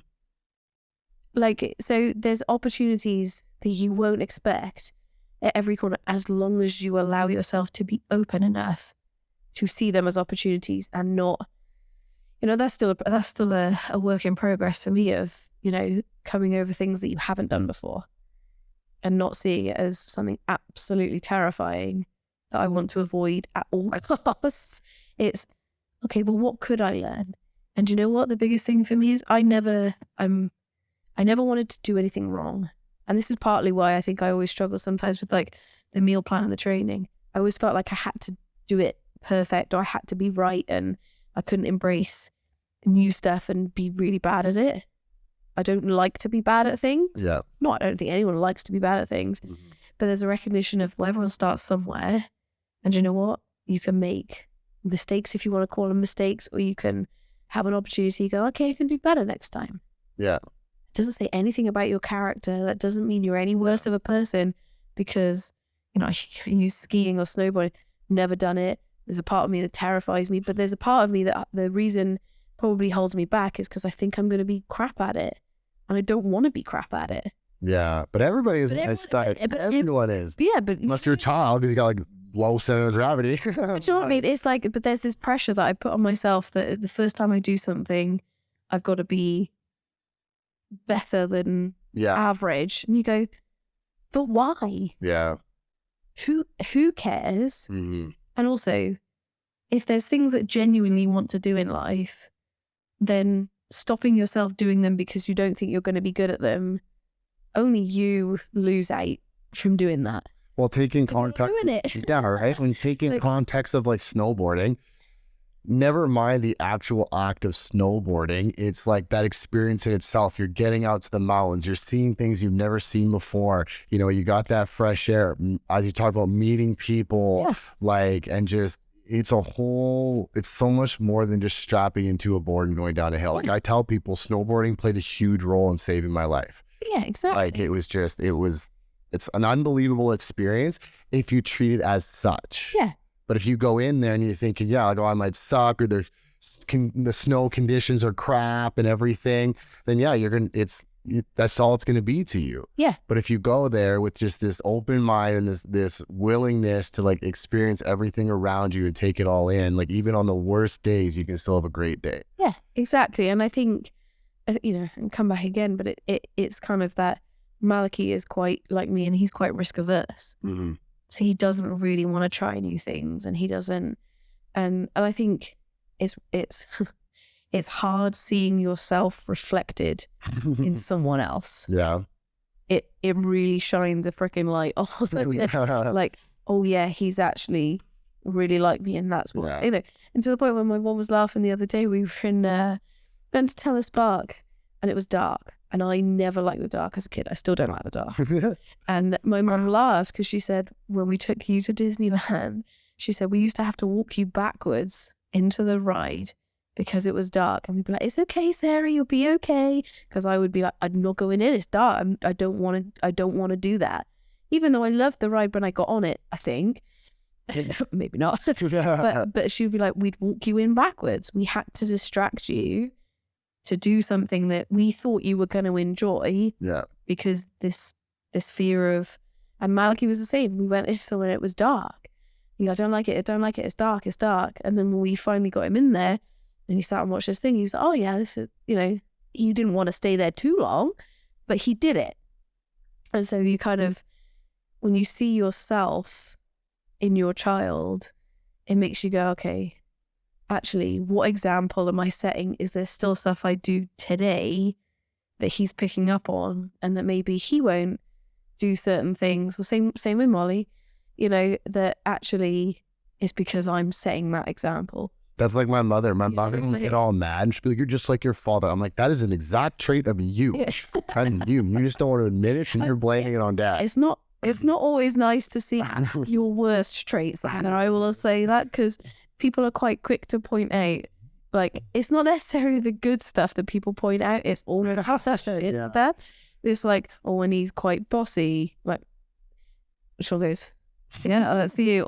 So it's not always. I wouldn't mind it so much if it was the good stuff, but it's not necessarily that it's bad stuff. I say good and bad. It's more the bits of yourself that you get frustrated about. Fair. So it's like, I've always been known as quite bossy, right? Yeah. And I've always been known as quite bossy, and to the point where my nickname from my brother is Sazu from The Lion King. Oh, yeah. And at the time I thought it was nice, and now I realise actually that's probably the reason. That's what the intention behind it. Because I was quite bossy. Sure. But there's a part of me that goes, yeah, but I am who I am, and I am where I am in my life because of some of those traits. Mm. And actually, you know, you can call it bossy, or now I like to say I'm assertive and turn it into a positive, because it was always shit done. It's like, yeah, you know, but it's, yeah, can I be bossy? Yeah, I can. And I think, you know, you see that about Malachy, and then people point that out about, oh God, he's so much like you. And it's never a positive thing. It's always, or he's throws him in No, a drop or something like that. It's like, it's always like negative intentions. it is. And it's like because I think there's always an inherent thing of there's no one wants to accept that we all have good and bad traits, but it's like, there must be a reason that I'm like that. And it's because of you, Mum. It's because of you, Dad, that I'm got this trait that people don't like about me or I don't like about myself. And you go, yeah, it probably is, but that's not anything to blame your parents for. It's just a part of who you are. Well, and change your perspective too. And also you go, okay, but if you want to be different, be different. I think it comes back to this thing of we look for a reason. We look for an excuse as to why we are the way we are. It's like, I'm pregnant, so I can eat everything I want because I'm pregnant. Yeah. Well, actually, arguably, because you're pregnant, you're now growing another human. Actually, there's more of an emphasis to look after yourself and be healthy and that kind of stuff. Do you know what I mean? You can switch it. Yeah. So I think there's this thing of actually, there's reasons we are the way we are, and that partly is because of the influence of your parents or other people in your life, not just parents, and how you've grown up. And you're a product of your environment. You are a product of your environment, and you are a product. You have DNA from your parents. Like, you can't get away from that. Yep. But there's also a part of, you know what, your parents were doing the best that they could do at the time with what they had. Yep. And you as an individual now, as an adult, as you grow up to be an adult and recognize your parents are human beings too. Yeah. And they were dealing with their own shit. Then, you kind of go, actually, I do have a big influence over my children because they see me every day, because I am a role model, same as Sean, same as other people in their lives. So how would I like to act, and what role do I want to play? But also knowing you're not going to fix them all. Yeah. You're not going to fit, they still have to go through their own journey of life and deal with things, deal with their own traits, deal with their own self-discovery. That's what life is. Yep. You're not trying to do it for them. Yeah. But you're trying to set them up in a way that hopefully they have enough about them to be able to go on that journey. And you never want them to have to learn super hard lessons, but everyone does have to do that. Everyone has to go through some shit. Yeah, you don't have too much of coddling. You can't, because so it's how do you set them up to be able to still be confident in themselves, still, not break apart when something major happens. And it's, because I think we focus a lot on school and getting ready for school, and do they know their ABCs, and can they count, and can they, and actually, that's important, and they'll learn that in school because you need a basic understanding. But it's the life lessons for me. It's the life lessons of how do you make friends? How do you set your own boundaries? How do you show up as someone? How do you fight for yourself? And ingraining that from a young age, because those things are things that will stay with you forever. And I think we see it in Malachy as he's growing up and that kind of stuff, and you kind of go, well, he used to be the kid who would never interact with anyone really in the playground. He'd love to play, but he would kind of play by himself really, and that's fine. Whereas now it's kind of weird. Sean's always instead of stranger is someone you haven't talked to yet, and I always really struggle with that concept because I wouldn't necessarily talk to lots of people. But it's like again, it comes back to it's an opportunity. Yeah, talking to someone you don't know, you can learn something. Yep. And so instilling that in him and going up to someone saying, "Hi, my name's Malachy. Would you like to play?" If they say no, that's okay. Yeah. That's okay, by the way. They don't have to want to play with you. But actually, we see it now where we take him to the indoor playground stuff, and you'll see him not even prompted by us anymore. You go, "Hi, my name's Malachy." Yeah. And they'll play, and he'll run off and play with someone, or he won't. But it won't be the end of the world if they don't. Or there's times where it does break him because he's a sensitive boy, but it's that thing of, well, you can just he's 4. Yeah, well, he's got time, into the play part last, he's the complete opposite. Everyone kept asking to play with him. Yeah, he didn't want to play with them. So we instill that in him as well. It's like, you don't have to play with someone if you don't want to.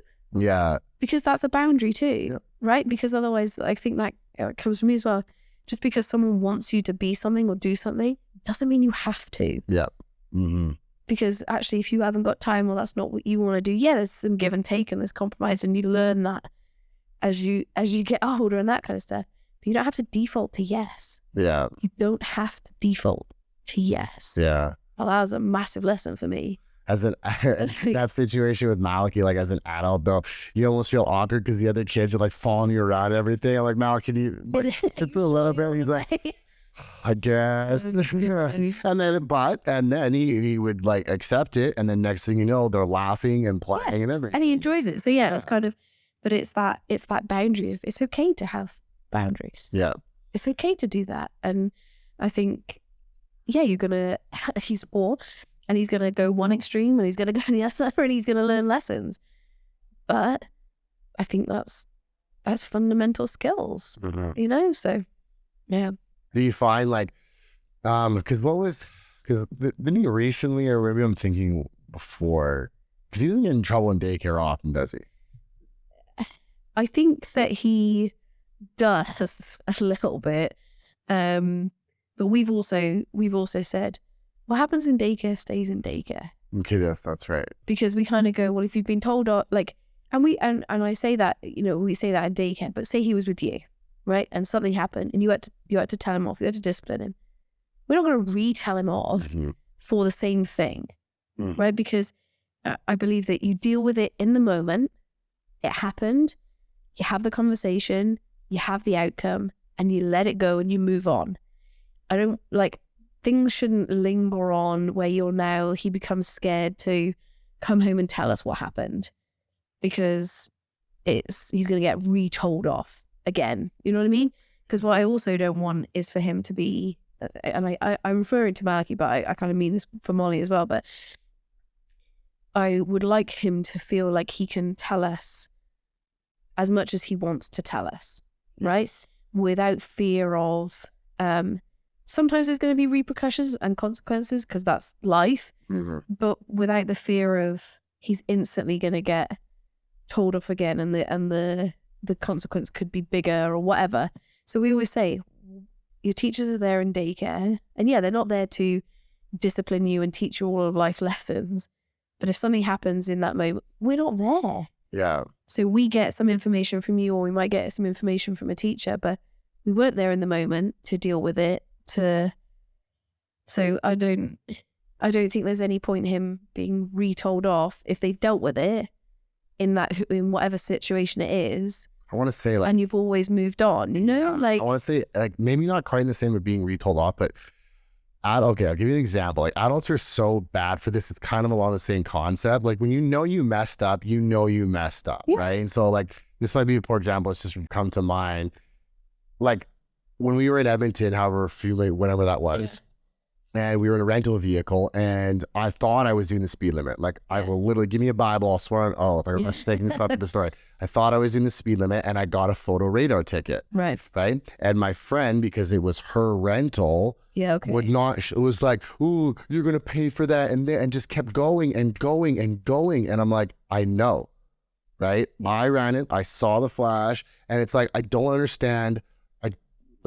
Kids are probably worse, but the fact that it still occurs in an adult life, why do you need to continuously kick someone when they're down? Or like, also the same individual, I didn't want to go out for my birthday, right? And then she had tried to plan something, and I just said, please respect that. I just don't want to do it ever. And then Matthew and I done the podcast, and Matthew threw out the suggestion of going for dinner.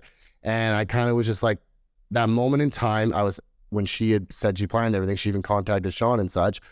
I just was not in a good place. Yeah. Then when Matthew threw out the suggestion of dinner, I was in a good place. I said, yeah, you don't want to hurt. So I messaged her saying, hey, look, like, I think so-and-so are down and this is what's happening. And Matthew and I have dinner. If you're more than welcome to come. Yeah. Like, tore into me. Oh, are you serious? Blah, blah, blah, blah, blah, blah. And I'm like, are you in my head? Do you know what I'm going through? Like, you shouldn't be treating people like this because you don't know what they're experiencing, right? Yeah. So it's like when you talk about like, if daycare's responsibility is to have that conversation with Malachy that, look, you did something you shouldn't have or whatever, right? Yeah, he doesn't need it to keep coming back and be like, hammering it into him. And I think as well, we found with Malachy, he is a sensitive little boy and he will replay it in his own head. And we can always tell if something's happened in daycare the minute he walks out of daycare. And it'll play on his head for a bit and it'll come out at bedtime. And we kind of talk to him and there's time where you go, why are you behaving like that? Like, where is this coming from? And you realize because something's happened in daycare and he's upset from it. Mm-hmm. But I think I don't know, time will tell I think even him being able to feel like he can have that conversation and not get in trouble. And there's times where he's in the wrong. He's done something wrong and it's playing on his own mind that he's done something wrong. He knows he did. And actually what you find is it comes out in role play for him.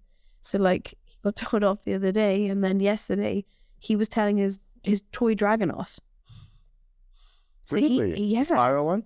Yeah. So like he then replays it and it's like, no, that was naughty. You shouldn't do that. That's not nice. You shouldn't talk to people. I think you need to go and have a think about what you've done. And it was all the words that we say to him. He's so smart. When we have that conversation with him of, you know, this is what's happened. This is why we're not happy. You know, do you understand? Like, you know, and we try and kind of clear the air, right? And we always say we never go to bed bad friends, right? Clear the air. Don't go to sleep on an argument. Clear the effing air. Yeah. And so all the words we kind of said to him, he then was saying yesterday to this dragon, and he was like, "Mummy, this dragon called you something, and I've told Dragon off because that's not nice. That's not nice for Dragon to talk to people like that. So I've told Dragon." I've actually seen that. You know, yeah, and so he took Dragon up to his bedroom because that's what we do with him, and that was not initiated by us, but it comes out of him, and that's him processing. Oh, if something happens, this is and it's kind of, I don't know, in one sense, it gives you a good feel as a parent because you go, yeah, okay, you feel like you're doing something right, you know, because a lot of parenting is not feeling like that, but you go, yeah, okay, so it is working.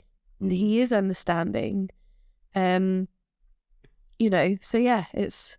I've always said that to you guys because you've never, like, shall I just keep it simple, say been surrounded by children and witnessed how things are. And so like Sean would like I would say, Sean, like, you're doing a great job. And he wouldn't really understand. I was like, just come with me. I will take you to a scenario and you will realize how good of a job you are doing. Not that I have any clue on how to parent, but just being different. And scenarios. I think even it's that, again, we've got to that point where you don't need it, but it's that nice reassurance like, oh yeah, okay. What we are doing is not necessarily fucking him up in a bad way or whatever, because I've never parented a child. So, you know, and me and Sean have got very different personalities and different styles, and that's part of the trick of, you know, is how do you do that together? Yeah.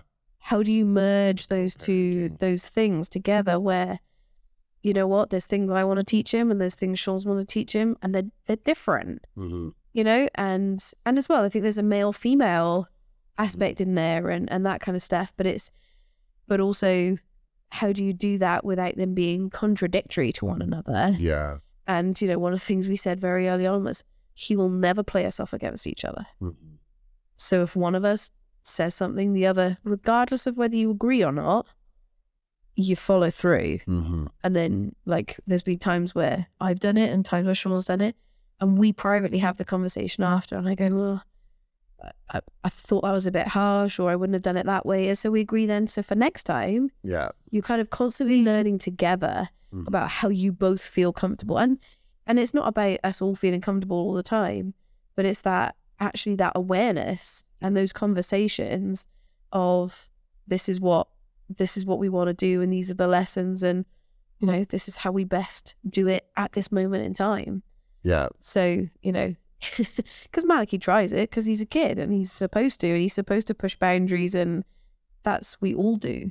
That's as humans, we have, the only way we learn is by pushing boundaries. Yeah, and I was going to say too, because like you look at it like a double-edged sword. You have a leg up on parenting because of, like, you know, giving Malachy certain supplements and like from a physiological standpoint, how to raise a child, because like just like me suggesting certain things. Yeah, And you which can see massively it, like his helps. memory is ridiculous. Yeah. But the problem is, it's almost like it's one of those scenarios where he's too smart for his own good kind of deal. And he knows, like, the things that he does when him and I hang out is just, like, I know, right? But it blows my mind and it makes me laugh my ass off because I know what he's doing. But he's so good at it. Like, the only reason I know is because I've been, like, forewarned and everything, and then you've experienced it. And plus, like, me as a child, like, I remember things that I've done. And so, you can't, what is that saying? You can't bullshit a bullshit. I was going to say, yeah, exactly. So, yeah, I think it's, and again, like, Malachy was a terrible sleeper,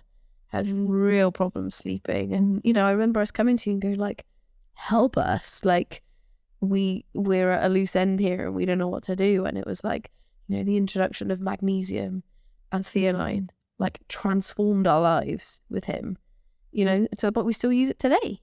It's so weird. Like, but it's thing, like, and I think there's always a thing of, give kids vitamins and that kind of stuff. Like, I remember even when I was a kid, you'd have a multivitamin, but it's like, there's, how you always explain it to us is, the supplements that you suggest are things that we naturally have in our bodies anyway. And actually you might just need some more of them to support. And it matters what time of day you take it. And it's like, I mean, his sleep really did transform. And even now we don't have to use it all the time now, but we know, do you know what? If he's had a mega day and he's hyped up, a few drops of theanine before he goes to bed, and it chills him out. Yeah. To the point, and that's better for everyone. It's better for his own brain because he's constantly learning and growing and developing and that kind of stuff. So it's like it only benefits him and means he sleeps better. And obviously, sleep is so incredibly important, which I'm struggling with at the moment. But it's, we saw a fundamental shift in him when actually his sleep got better. Yeah. Now his brain and how active he was, like, he wakes up at 6:30 in the morning and he's like ready to go. And he's keeps going until like 8:30 at night. Like, and he didn't really used to be quite like that. But because he's having good quality sleep now, he will sleep solidly for that time. And that took us, near enough 3 years to get him to that point. A lot of people, like, because they'll ask me, like, even Sean is throwing out, like, oh, here's an idea for content. Like, what should we be feeding our kids and everything? And, like, when you look at it from a very, like, let's say theoretical, physiological, on paper point of view, it's like, well, the same thing you would eat to get healthy, right? But you have to break it down into personality now when it comes to a child. And so that's why, like Josh, for example, he refers children to me because I have the experience in that, right? Like, if you took a GI map and Malachy took a GI map and they're the exact same thing, we're going to need the exact same protocol, but it's how I go about Malachy that's going to be entirely different than how I would go about you because of a personality thing, not because of like it's even like when they say like pregnant women shouldn't eat fish, the reason they're saying pregnant women shouldn't eat fish is because there's a higher risk of bacteria. But if you're taking care of your stomach acid, then that risk is significantly lowered. And no, I'm not saying pregnant women go eat fish. I'm just saying, like, there's the concepts behind it. So when they go, well, what should pregnant women eat? Well, the same thing anyone should eat to get healthy. Now there's a little more context involved. That's the same with children. There's just a little more context involved, especially when you're dealing with a picky eater. So how are we going to work this? So, like, you take the theanine and magnesium, you put it in juice. I was going to say, which is exactly because we were like, I don't know how we're going to get this like powder down on this kid. And we used to put it in like yogurt drinks. And we used to do the theanine like that. And now he literally let you give him a drop of theanine straight in his gob underneath his tongue. Like, that took us a while to get there. But in the beginning, it was like, well, we need to get something down him. So how do you do that? So we put it in juice, or we put it in, mix it in a bit of yogurt or whatever. Like, you do something. So now he asks for, he goes, oh, can I have my supplements now? And he's that lifestyle. And now it's not like that lifestyle. As a child, you can do it. But he sees us do it. The role model. So then he comes and he does it. And it's like, it's funny. Well, even like, you kind of come back to the pregnancy bit where it's like, you explained to me I had really bad heartburn when I was pregnant with Malachy, and you said I'd always thought it was because I had too much stomach acid and that it was like, you know, coming back up. And I used to get up in the middle of the night and have to sit up because it was just burning. And you're like, actually, it's because you don't have enough stomach acid, because that's a hard thing for your body to produce. And so there's foods that you can eat that will help you do that. Or there's this supplement that you can take, or whatever. Like, and so I have to say I've had some heartburn with this pregnancy, but nothing. Because you did some of an HGL I did. a couple of times, right? Yeah. Yeah.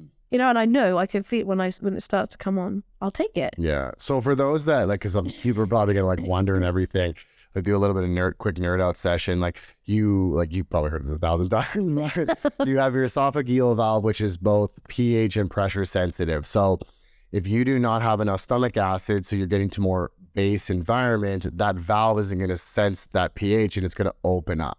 And then so that little bit of trickle of acid is going to come through and create that heartburn.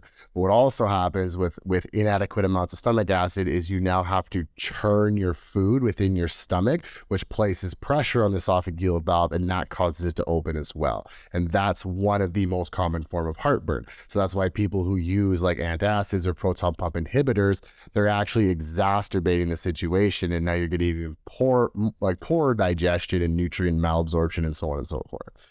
And that's why I always recommend to pregnant women try, you know, HCl. And yeah, like it is honestly 10 times per 10, the heartburn goes away. Yeah. Unless it's like some underlying H. pylori condition.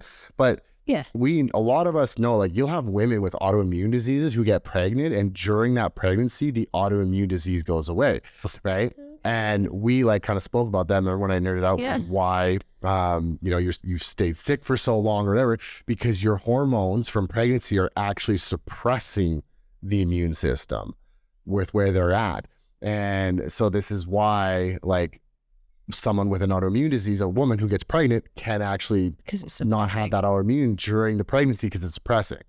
And it's a miracle what pregnancy can do. Like you can have like lifelong issues, get pregnant, and they can stay corrected after pregnancy. I was going to say, and I think that's always the bit, and that's the bit that, you know, I'm conscious of now, obviously, is you don't go back to where you were before pregnancy. It's not about you have a baby and then you go back because your body has done something. So 9 months, something massively significant. And so I think even that mentality, because there's, you know, a societal pressure to bounce back, get your pre-baby body back and all that kind of stuff. But it's less about, well, for me anyway, yeah, there's a physical aspect to it. But for me, obviously, from what I went through last time with Malachy, it's the mental aspect.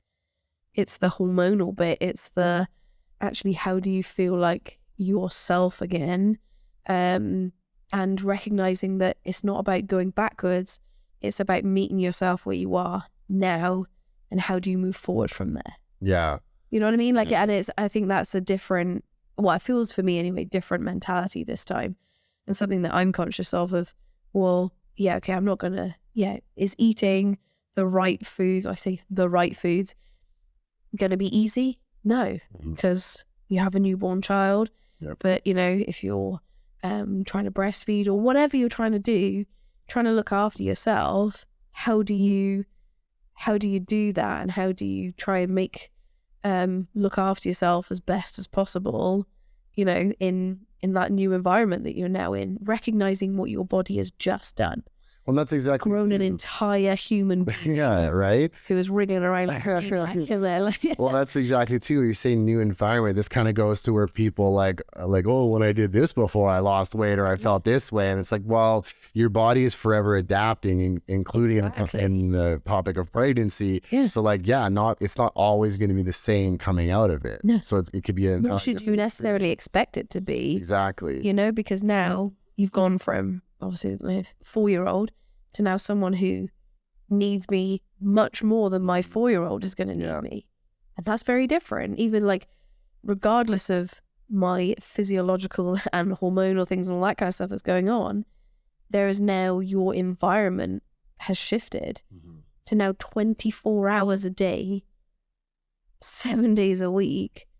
There is this human who depends on you to be their life source.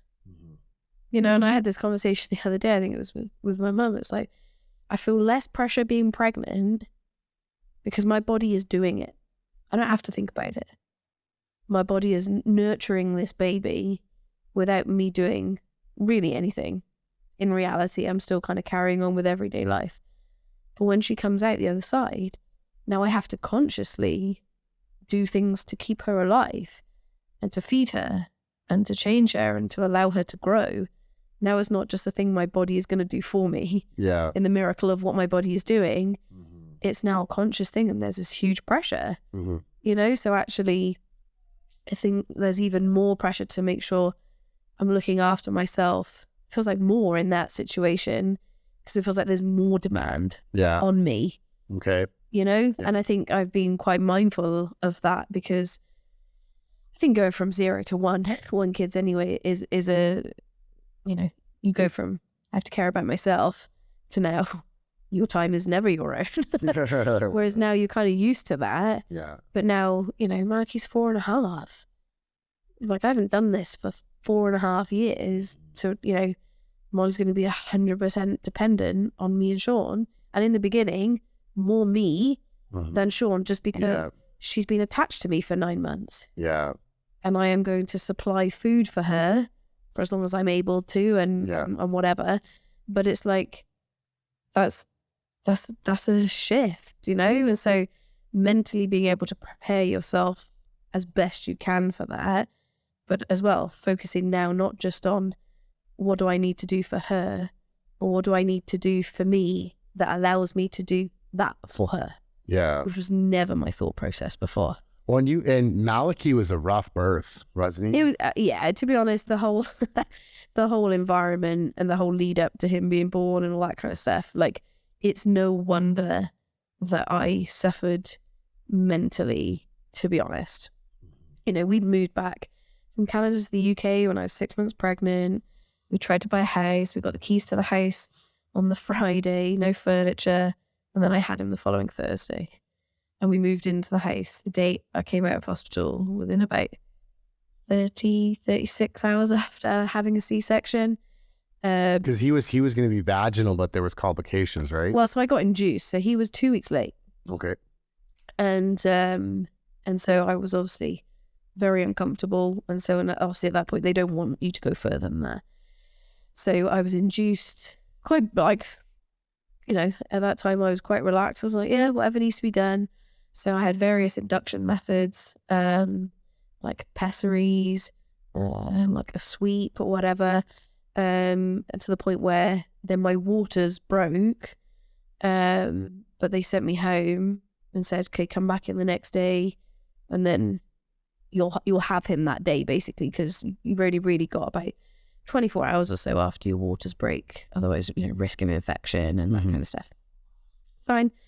So I went back in the next day. Then they basically attached me to like a hormone drip. I don't know what the hormone was, but to induce labor, because they want you to. And obviously, after talking to you, there's a lot of benefits of a vaginal birth. And so I was put on this drip, and you could see, you know, I was having massive contractions and all that kind of stuff. But after about, I think it's about 5 or 6 hours of, and they were intense, like, because they're more intense because they're almost forced, if you know what I mean, because you're being pumped full of a hormone. I do not know what you mean. But that you're being pumped full of a hormone. We're having constipated. Worse than that. Much worse than that. But like, so you're being pumped full of a hormone to induce you into labor. And so you kind of go from 0 to everything. So they were really intense. And then after 5-6 hours, you know, they checked me. Well, they checked me multiple times, but I only ever got to 1 centimeter dilated, and you need to be 10. So I wasn't even like anywhere near in a position where I could have birthed him vaginally. And because my waters had broken basically 24 hours before, I was getting into the territory where you're now risking infection and that kind of stuff. So they're like, well, we could give you a little bit more time and see if you get there. But to be honest, getting from 1 centimeter to 10, considering you've already been really in active labor for like 5-6 hours, you know, it could happen, but actually you might be risking yourself more to do that. And so it was kind of, they didn't recommend a C-section. They gave me the option, but at that point I was exhausted. Well, and was this before or after they screwed up that shot or something? So this was before. Okay. So I was like, okay, well, I'll go for the C-section. I was exhausted. I was like, I really don't know what another 2 to 3 hours of this is going to do, because the hormone, and that's why I said with Molly, I didn't want to be induced, because that hormone drip messed me up, made me physically sick. I puked on the floor. It was horrible. And I swear that, it doesn't just leave your system after they've pumped it into you. So I definitely think that messed with my overall hormones anyway. So I was like, okay, I'll do the C-section. And then, they tried kind of 3 times to, put the needle in your back to obviously numb you. Obviously he was born safely, no issues or anything like that. So very grateful that was the case, really. But then, kind of the next day I was in a lot of pain, to the point where I couldn't stand up and straighten myself out. And at the time I thought, obviously they cut through, and I didn't realize this at the time, they cut through 7 layers when they do a C-section.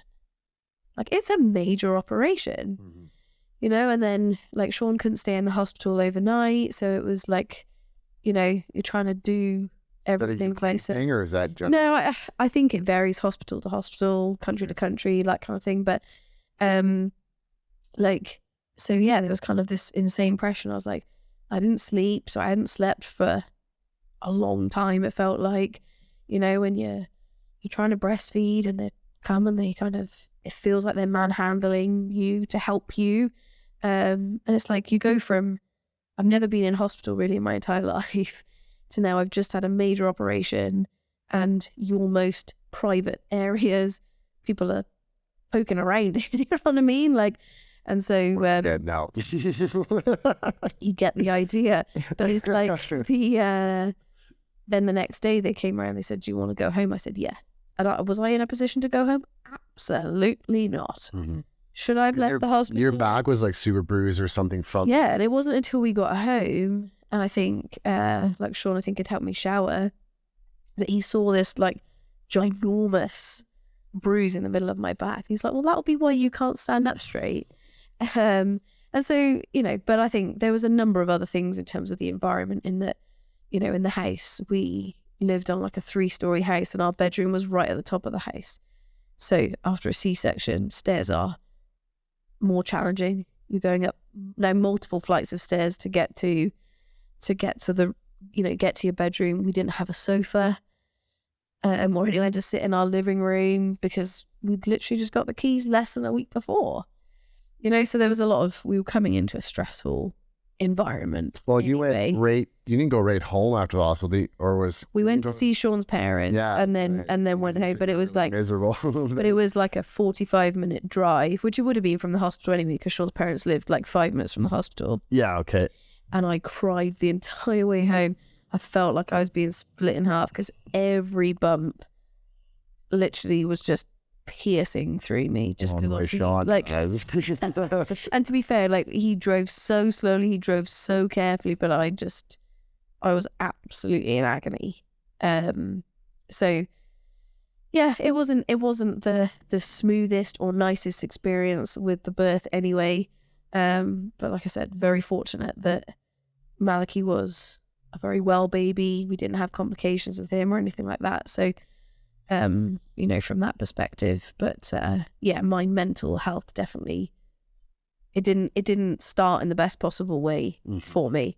And then, when Malachy was 2 weeks old, Sean had to come out here for work, so I got my mum to come live with me for a week so that I had support. And it's just things like that. Because that's why you moved back, right? That's why I wanted to move back, was so you were closer to family. Well, yeah. So the reason I went back to the UK was I wanted to be closer to my family, my mum specifically.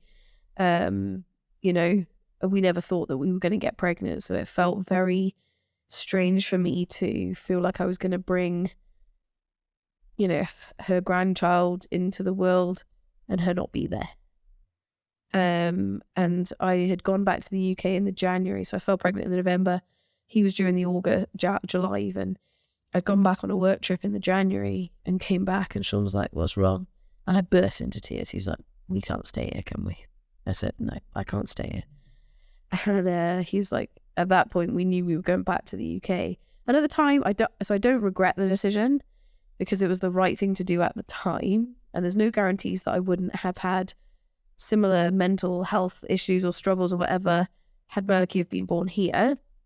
So I don't regret it. But then when we were through my maternity leave, and then there was an option for us to try and make coming back out here permanent, we knew that here was home now, and that the UK wasn't home for us anymore.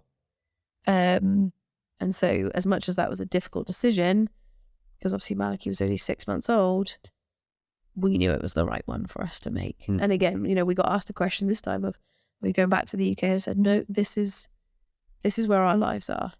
We're very, very fortunate that our friends and family make a huge effort and come out to visit us. And, we're not alone. Obviously, my mum and stepdad are out here at the moment. And this is where our lives are now.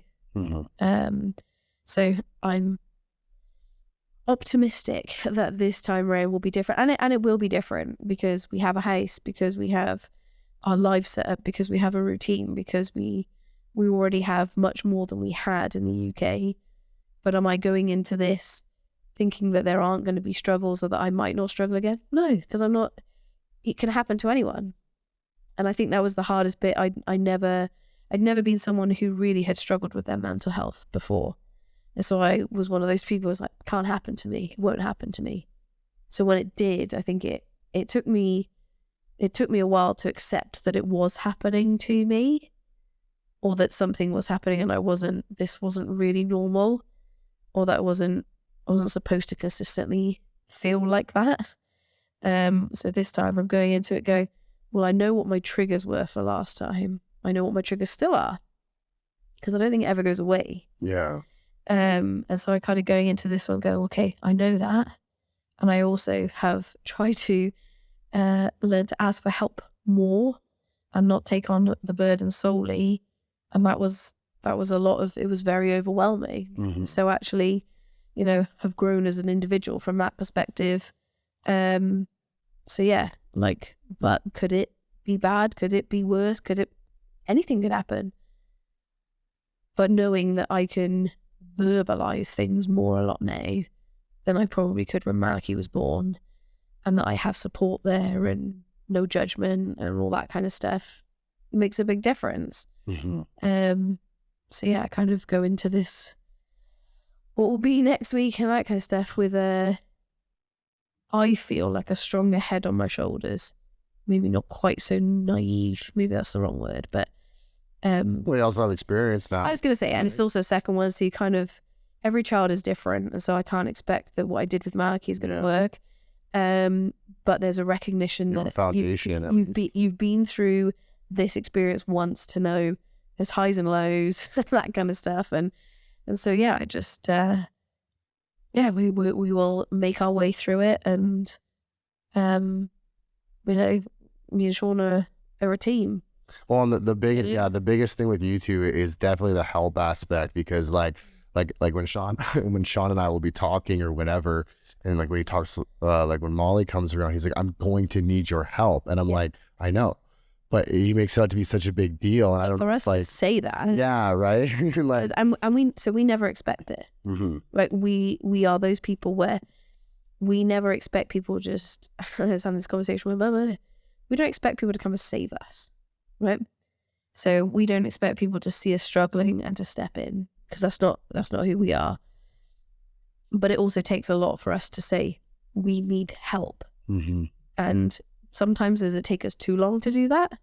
Yeah, but there's a process in our own heads of, to be able to accept the help, we almost have to have got to that point where we go, can you please help us? Yeah, and that was part of, I wanted my mum to be here for when Molly's born, but it was like, because Mum, I need your help. And the same thing, like Sean, the fact that Sean has explicitly said that to you, show, we've had to come on that journey to go, and we are going to need your help. And by the way, by us saying we're going to need your help, that is us accepting your help as well. Because it's one thing for us to say we need help, and then we never follow through on it. You know what I mean? So it's kind Sean of is like bad for that though. But it's because in the moment that we say we need your help in that moment, but an hour later we've probably processed it and go, oh, actually, oh, maybe it's okay. Mm-hmm. So it's that, but I think the recognition of, we know that you are always there to help, and we've got, we're very fortunate with the support network that we've built here, in the lives here, but it's like, there's multiple people we can call on, and people have made that clear. And that's really reassuring to us, but there's also a piece of, as Sean and mine's stubbornness is, we also have to know that we can do it on our own. But what we're recognizing now is actually there's, for Malachy, for example, he loves going out with Uncle Curtis. He loves it. And so now it's not about, well, actually the time that you did it was because we needed you to do it because we needed to go out. Actually, it could be absolutely nothing to do with the fact that we needed someone to look after Malachy, and it's just actually Malachy really enjoys spending time with you. So yeah, you are inadvertently helping us, by spending time with him, but you get a lot from it, I'm sure, and he gets a lot from it. So now it's like trying to frame it in a way of, you don't have to look after Malachy because we need you to help us. Actually, it's because Malachy wants to spend time with you. That's why I use the words, I hang out with Malachy. You know what I mean? I'm not watching Malachy. No, I'm not there. I'm hanging out. And we don't say that. When we talk to Malachy like that, we're not like, oh, he's going to look after you. It's like, do you want to go do something with Uncle Curtis? He's like, yeah. And he's like that with my mum. And anyway, to be honest, people who come visit, he thrives on getting to spend time with other people. And you kind of go, yeah, he's used to me and Sean like 99% of the time. Because especially with working from home. Well, especially working from home, and like, we don't have grandparents here, so it's not like at the weekends he goes to see other people. It's like, unless someone's here to visit us, 99, the rest of the time, he's with us and solely us. So it's nice for him to be able to have other people that he can go to. And yeah, like inadvertently, especially when, Molly comes along, it's important for me that he still has his own life and he has things that he still likes to do, and it doesn't just suddenly, the world doesn't suddenly revolve around this new baby that's come into his life and caused chaos. Because it is gonna shift the balance. It is gonna cause him some anxiety, I'm sure, and he's gonna be a bit resentful and all that kind of stuff. Like at the moment, he's excited, but he's 4. We don't even know how this is gonna look. So he's got no comprehension of how this is gonna change his life. And at the moment, he can watch whatever he wants on the telly whenever he wants. He can play, our lives are quite dictated around what Malachy likes to do or what we like to do as a family. And ultimately, Molly is going to slot into that. And at the beginning, she's not going to be demanding to watch other stuff on TV or whatever. But that's, it is going to be a shift for him, because now it's not, well, if you want us to play with you, we can't always do that. And we've started that a bit, because obviously I physically can't do as much as I did before because I'm pregnant and that kind of stuff. But yeah, it's going to be a shift for him. How do you feel about the age gap? I like it personally, because I think he's a super independent little boy. And so, if he wants a drink or he wants something to eat, he generally can get it himself. And he likes to help do a lot of stuff. He's a really sweet little boy from that perspective. And so I think he has some comprehension as well that, I won't be able to do everything for him. We won't be able to do everything for him. And so I think I like that there's a bigger age gap, because he's not so dependent on me. And so, I haven't really felt that, I won't have enough love for 2. I know I will. I love Malachy more than he's the best thing that ever happened to me, that kid. But I know I don't have to split that in half to love Molly as much. I just love her the same amount. You know what I mean? It's like, it just grows because it's endless, because you can't love someone a finite amount, right? So I don't feel like that. And I also don't feel so much of this pressure of, he's going to miss out on stuff, because I think we've been through the, big milestones with Malachy and that kind of stuff. And we dedicated time. He's had that time. And now it's about, well, yeah, we will get to do new things as a family, and it'll change the dynamic a bit. But I kind of like that he's old enough to comprehend and old enough to help, you know? And even he's sweet when you go out and we've bought clothes and he's gone and picked something for her. And he's like, oh, did I, you know, and he's like, oh, do you think she'll like that?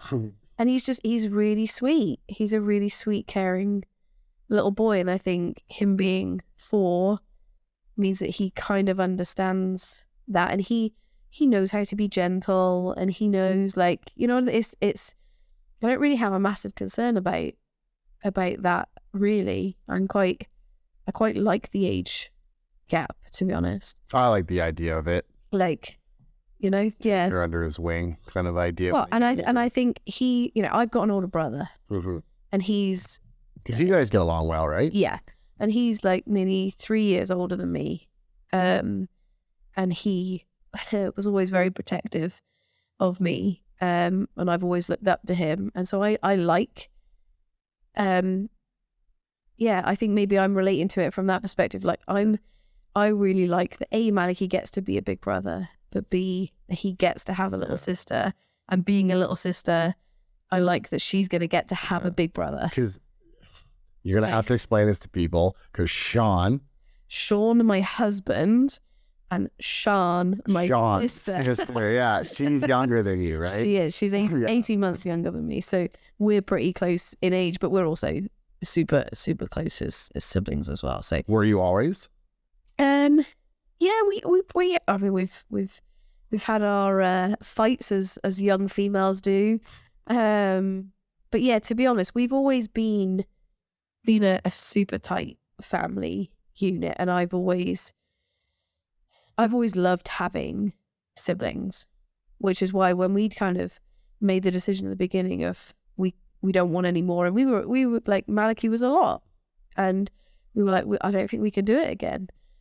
There was a part of me that goes, oh, like, I don't know anyone, like none of my friends are only children, and I was like, oh, is he gonna miss out on something by not having a sibling? But I was like, that's not the right reason to have another child, you know? Heard from parents is the second one is easier.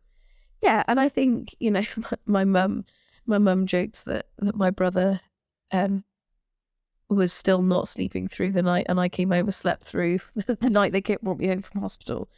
You know, and that, but I think it's different when you have a second one now. It's like, I think with your first one, you become all consumed because you can.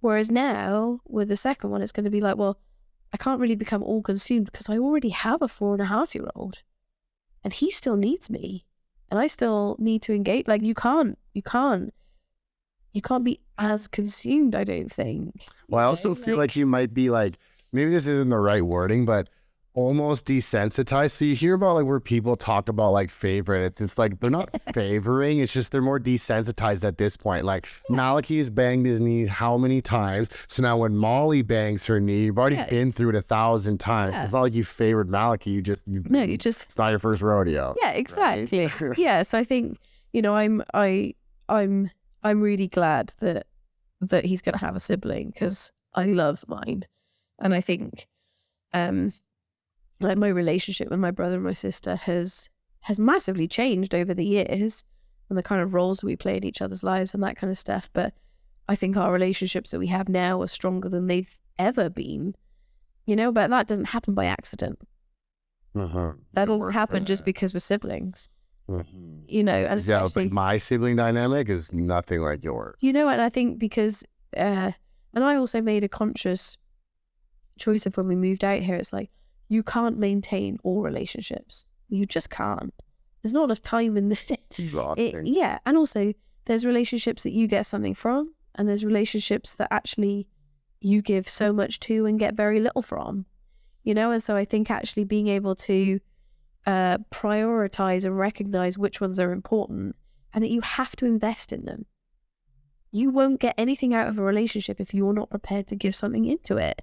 Things don't just happen, you know? And so I've massively put time into, you know, my parents, Sean's parents, my brother and my sister, and, you know, my best friends and that kind of stuff. And it goes to show that it doesn't matter how far apart you live what the time change differences or anything like that.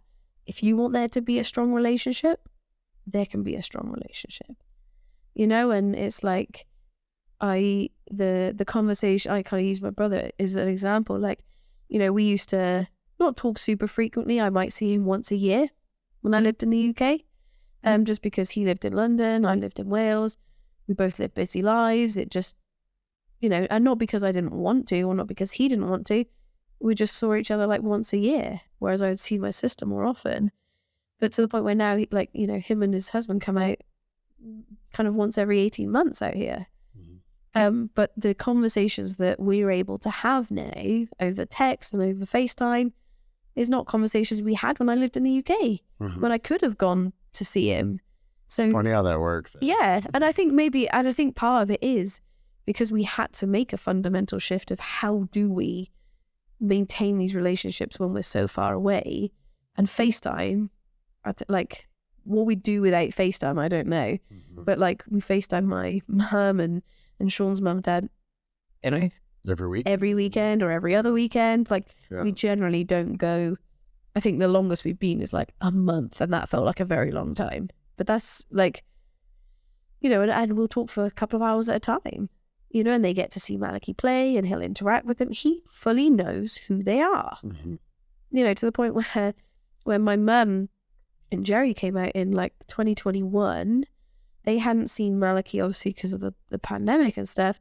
They hadn't seen him since he was just before he turned 1. That's like quite a fundamental period in a kid's life as well. And so I'd kind of prepped my mum saying, like, I don't know how he's going to be when you show up in person. Like, I don't know if he's going to super warm to you and that kind of stuff, because I don't know. And literally, it was like he saw them yesterday. Yeah, I remember he was chatting away to them. It was like, genuinely, it was like he instantly knew who they were. There was no nervousness or anything like that. He hadn't seen him for... Because what is he known as? Is it Nanny and Gumpy? Yeah, Nanny and Gumpy. It was like, and I was like, I was shocked. You know, and the same when Sean's mum and dad came, like they came last year, so they hadn't seen him for 3 years. Sean's parents. Yeah. Yeah. And he instantly was chatting away to them. Yeah, he knew exactly who they were, Nan and Granddad. And so you just go, that's the power of FaceTime. But that's the power if you want to make the connection and build the relationship and maintain it. Well, it's what's that saying, that excuse or whatever, like, whenever you message somebody you haven't talked for a while, how are things? Oh, busy. I'm like, go to hell. Like, that's just like, yes, we're all busy, but it's a matter of priorities, right? Yeah. And you know? Are you having surface level discussions, or are you having in-depth, important discussions as to what's happening in your life? Are they someone you can have that conversation with, or are they not? And it's not to say you don't have to, you know, cut out all of those people that are like, I'll say, surface level discussions, but actually the time you invest in those relationships is different than the time you invest in the other ones, you know? And so I think, we've kind of found that more since, and I think moving here it put a spotlight on that as well, because with 7-hour time difference, you find out who's willing to stay in contact with you and actually go, oh, actually, what time of day is it there? You know, and I got friends, like, my best friend is, she's like, oh, I see the weather is blah, blah, blah. She, you know, I'm not asking her to check the weather, but she does. It's like, you know, and things like that. It's like, yeah, because people are ingrained in your daily lives, even though they're 4,500 miles away. Well, one thing that, like, I've been meaning to talk to Sean about is Sean, how do I explain this? He almost speaks for me sometimes in the term of busy. And I've been meaning to talk to him because, like, and do you know where I'm going with this? Instead of like us planning something, he just assumes that I'm busy, so then something doesn't happen, you know? And that's kind of like what happened with Tom, for example. Like, because I thought, I was under the impression that Thursday was going to be the day that I was meeting Tom, but then he had come back and said you guys were going to Drumheller. And I never even voiced this to you either. And I always say to people, there's something about a podcast that just kind of brings things out or whatever. And like, I was kind of upset. Like, I was kind of upset because I was under the impression that I was going to be meeting Tom Thursday. But then and like, obviously I'm not like, no, don't go to Drumheller or whatever, but that's where I think like Sean's almost too kind in that aspect, and too, maybe not the word forgiving, but like, you know what I'm saying? And it's like, okay, yes, I am busy because like, who knew this stuff would take so long to do, like content creation and trying to keep up with clients and walk the dogs, and everybody knows I have a foster right now. Yeah. But at the same time, like it was important for me to meet Tom. Yeah. Right. And I never got that opportunity. And that's why I always say, like, I think that whole busy is an excuse or whatever. Right. Like you can make time for what's important to you. Yeah. And I think as well, we've fallen into not the trap, I'll say it like that, but because it's generally me, Sean and Malachy, we generally don't make plans too far ahead. Mm-hmm. So we kind of go, oh, tomorrow or today, this is where we're going to go. And kind of there's a freedom that comes with that for us of, you know, what we can do, what we want, where we want. Mm-hmm. And so that can probably go sometimes go the other way, where it's like we maybe don't televise or say this is where we're going on this day. Mm-hmm. You know what I mean? To be able to like make other plans. And I never used to be like that. I never used to be quite so spontaneous of, well, this is where we'll go today. I always kind of needed the plan of, well, what we're going to do at the weekend, and like be able to plan it out in my head. Whereas actually I quite like to embrace you know what, today we've woken up, this is what we fancy doing. And actually having a commitment in, but again, it comes back to that balance of, well, what's important and how do you balance that, and how do you, I think ultimately it's that communication piece of how do you communicate that to everyone so that everyone knows it's like, well, no, this is really important to me, or that, you know, or it's actually, it's not that important, so we can check. You know what I mean? It's like, well, what I will say is like, do that. I will say though, although I said like it was kind of upsetting stuff, I also still am super glad that Sean understands. So like this last week, for example, I kept saying I was going to come over, and then just like I said, it's just all of a sudden, you know, editing doesn't go well, or filming doesn't go well, or this happened and that. And so like on one hand, I also am extremely grateful that he's so understanding, because most people, like if your plans change, well, as I was mentioning my friend with my birthday and everything, people get very upset and kind of, you know. And I think there's a recognition that as long as you communicate in the right way and you kind of communicate why and all that kind of stuff,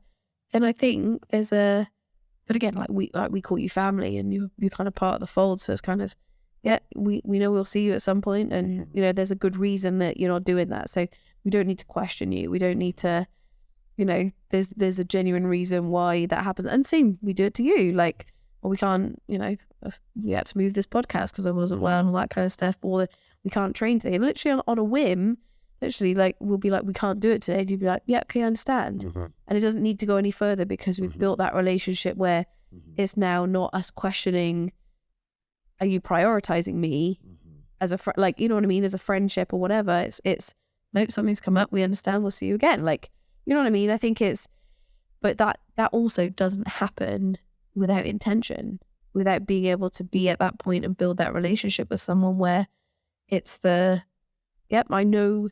Because I always question it, do you respect my time as much as you respect yours? You know, and actually we've come to that point where, you don't need to even question it now.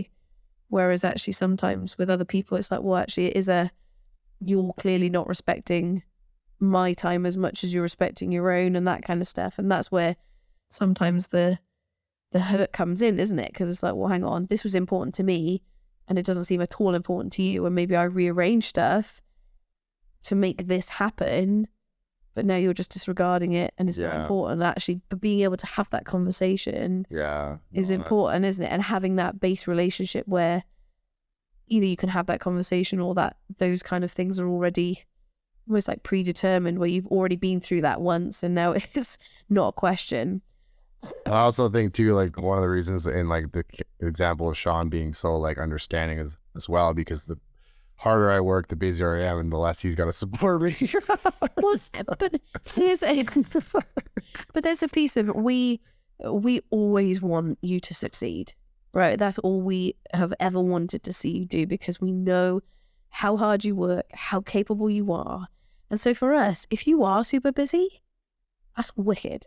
That is like, that means things are going well, you're driving hard, you're in the right like mental headspace. Because as well, like that's the bit that, you know, that as the image you project as your business and stuff, people don't see that you as a person. We all do, but have your own struggles, and there's times where you don't believe in yourself, where you have those blips where actually the motivation isn't there. The ideas are there, but how to put it into action isn't there. And so actually when we hear that you are super busy, you've got loads of ideas flowing, you're making all these videos, you're making this content, it's like, that's all we have ever wanted for you. And to see you in such a good place with that stuff now is amazing, you know? And so again, we've got to that point where, you know, we'll support you. And if you need to come by, or you want us to come by, or whatever, then great, we'll do that. But it also, we know if you're happy doing what you're doing, then we're still there. You know, it's not a conditional friendship of we have to see you so often for us to maintain a friendship. It's like, I could not see you for ages, and then when we saw you, it'd be like we saw you yesterday. You know, like, so I think that's when you kind of, for me anyway, that's when you know you've built that relationship, as could not see someone for months, years, whatever.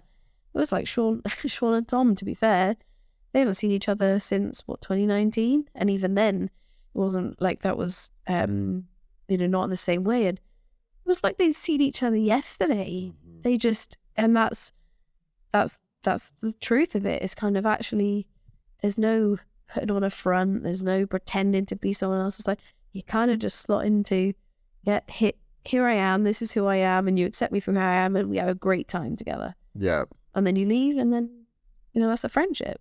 That where they always say where you could pick up where you left off, kind of thing. And I feel that is hard to find. I think it is, and I think it's easy to take it for granted. And that's where I kind of say is the relationships you have, just because they are in a good place today doesn't mean they'll be in a good place tomorrow. Because it's something you intentionally have to keep working at. You know, because we all change. I'm not the same person I was 6, 9, 12, 5 years. You know, we're all different, and we're all constantly striving to be different, and progress in our lives and that kind of stuff. And it's, have you got people who are on the journey with you and actually accept you for who you are as and when you change as well? Not just the person you were when I first met you because I really liked you then, but actually, I don't know if I like you now. You know what I mean? Like, but it's actually, can you recognize that someone is growing and allow them the space to do that? It comes back to this thing of, what do people expect of me?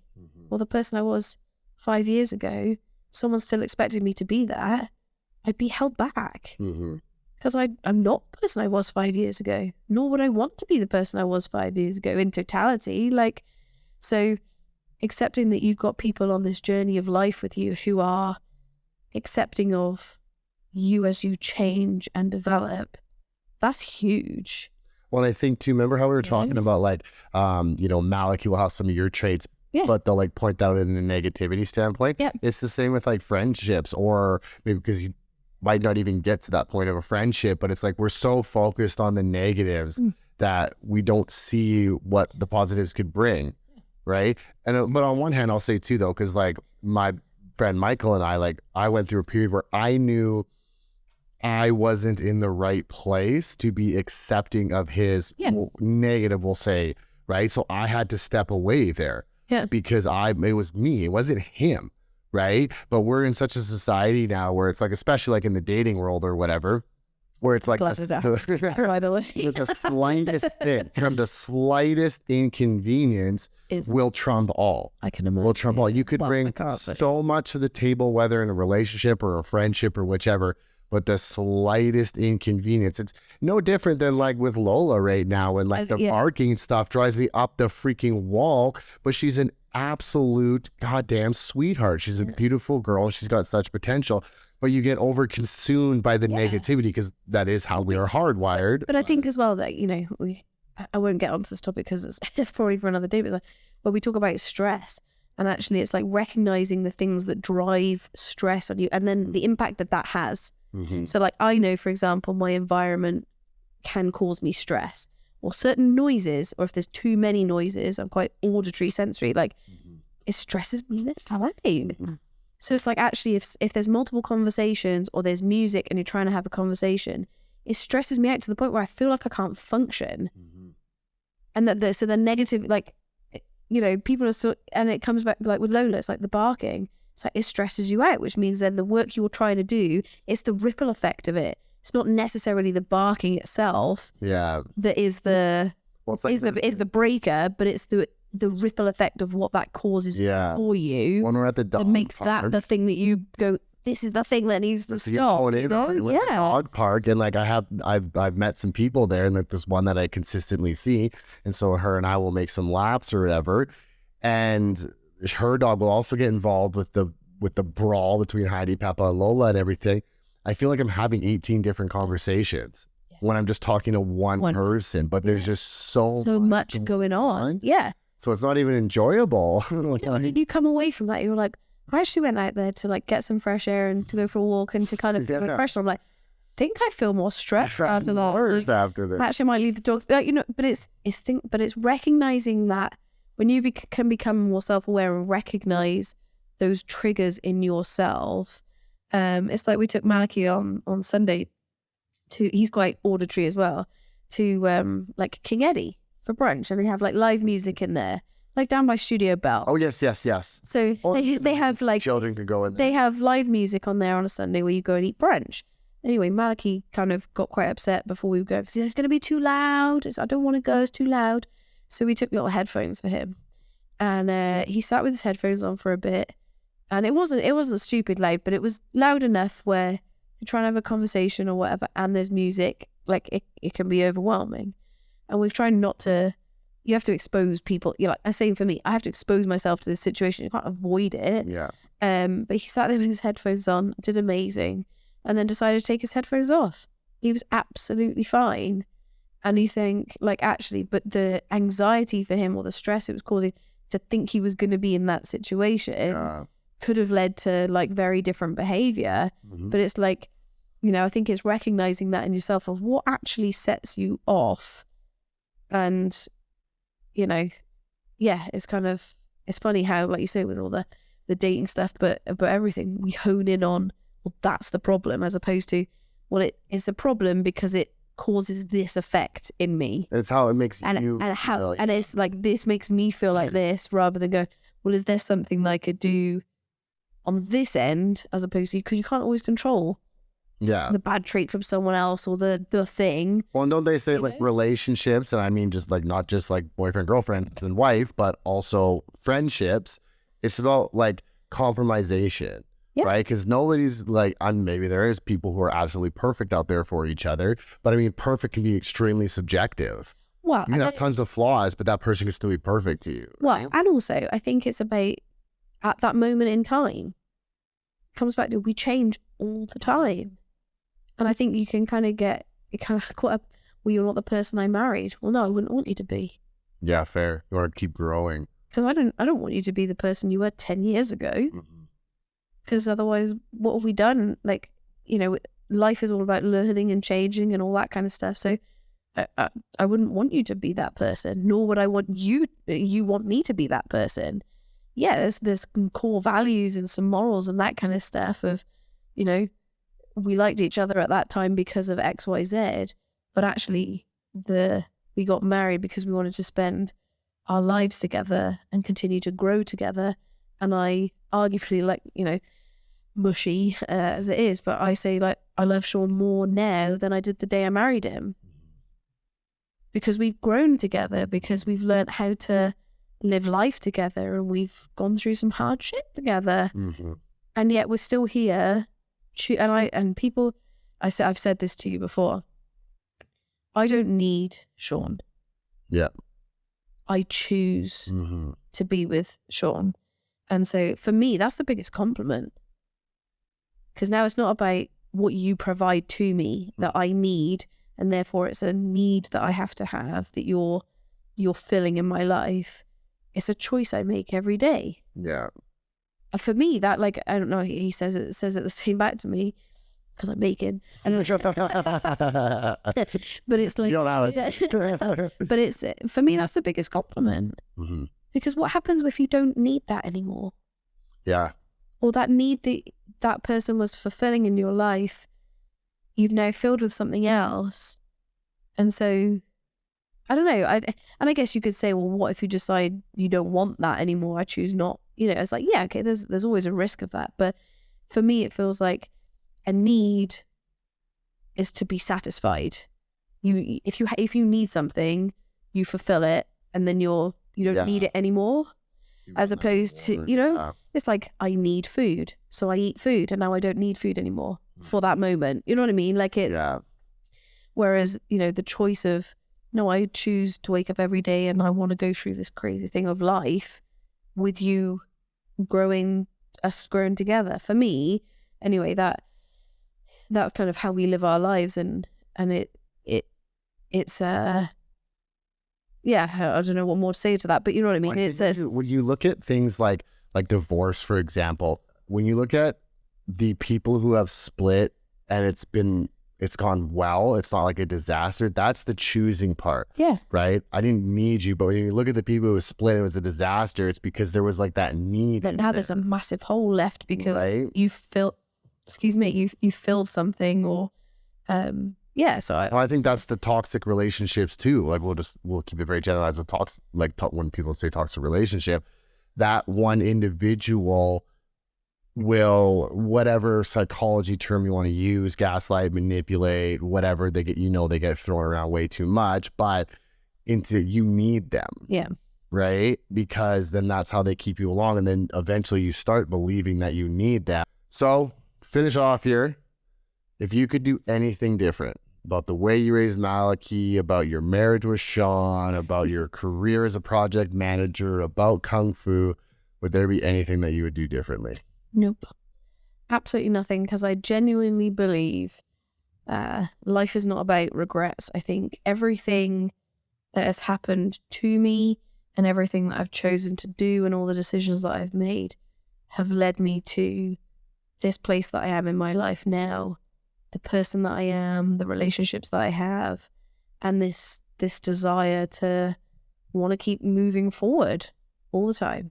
And so it's I don't think I'd do anything differently, because I think if I did any one thing differently, I don't think I'd be where I am today.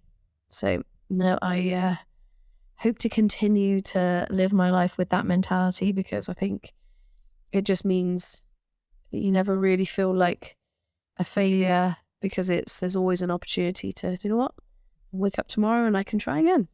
I try something different, and I learned something from that, or what did I learn from that experience, and what would I do different next time? But it's not about, I wish I could go back in time to do something different.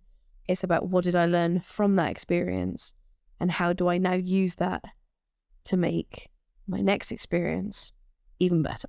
Yeah. As we all know, dwelling is a waste of time. Sure is. Reflection is good. Yeah. And I think that self-awareness and that recognition, I think, helps us learn and grow. But dwelling on it and regretting certain, you can't go back. You cannot go back and change your decision. It's in the past. Yeah. So you can only learn from it and then make your future whatever you want it to be. Exactly. So like I was saying in the beginning there, I was very eager to have you on. Not that I wasn't eager for anyone else, but it's just Sean and Sara and Malachy are extremely close to me. And I've said to Sean multiple times that without you guys, I'd probably be 6 feet under right now.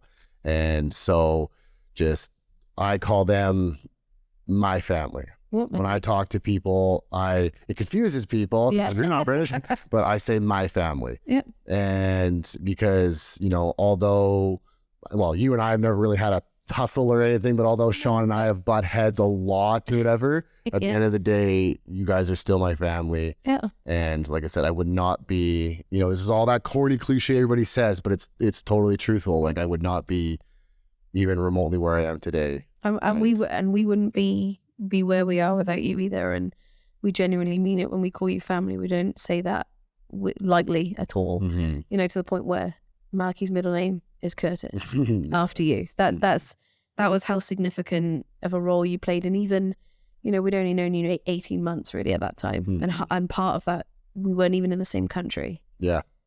It's significant. And names are important to me and Sean and that kind of stuff. But, you mean a lot to us. And, grateful to have been on. So thank you for inviting me. And Yeah. Yes. Thank you so much for coming. Okay, Sarah. I really appreciate your time because I always, like I said, people always say they are nervous to come on the podcast and whatnot. But we were saying earlier that as soon as you put a microphone in somebody, they start to open up. So I'm really glad you came. So thank you again. Yeah, thank you. Awesome. Take care, everybody.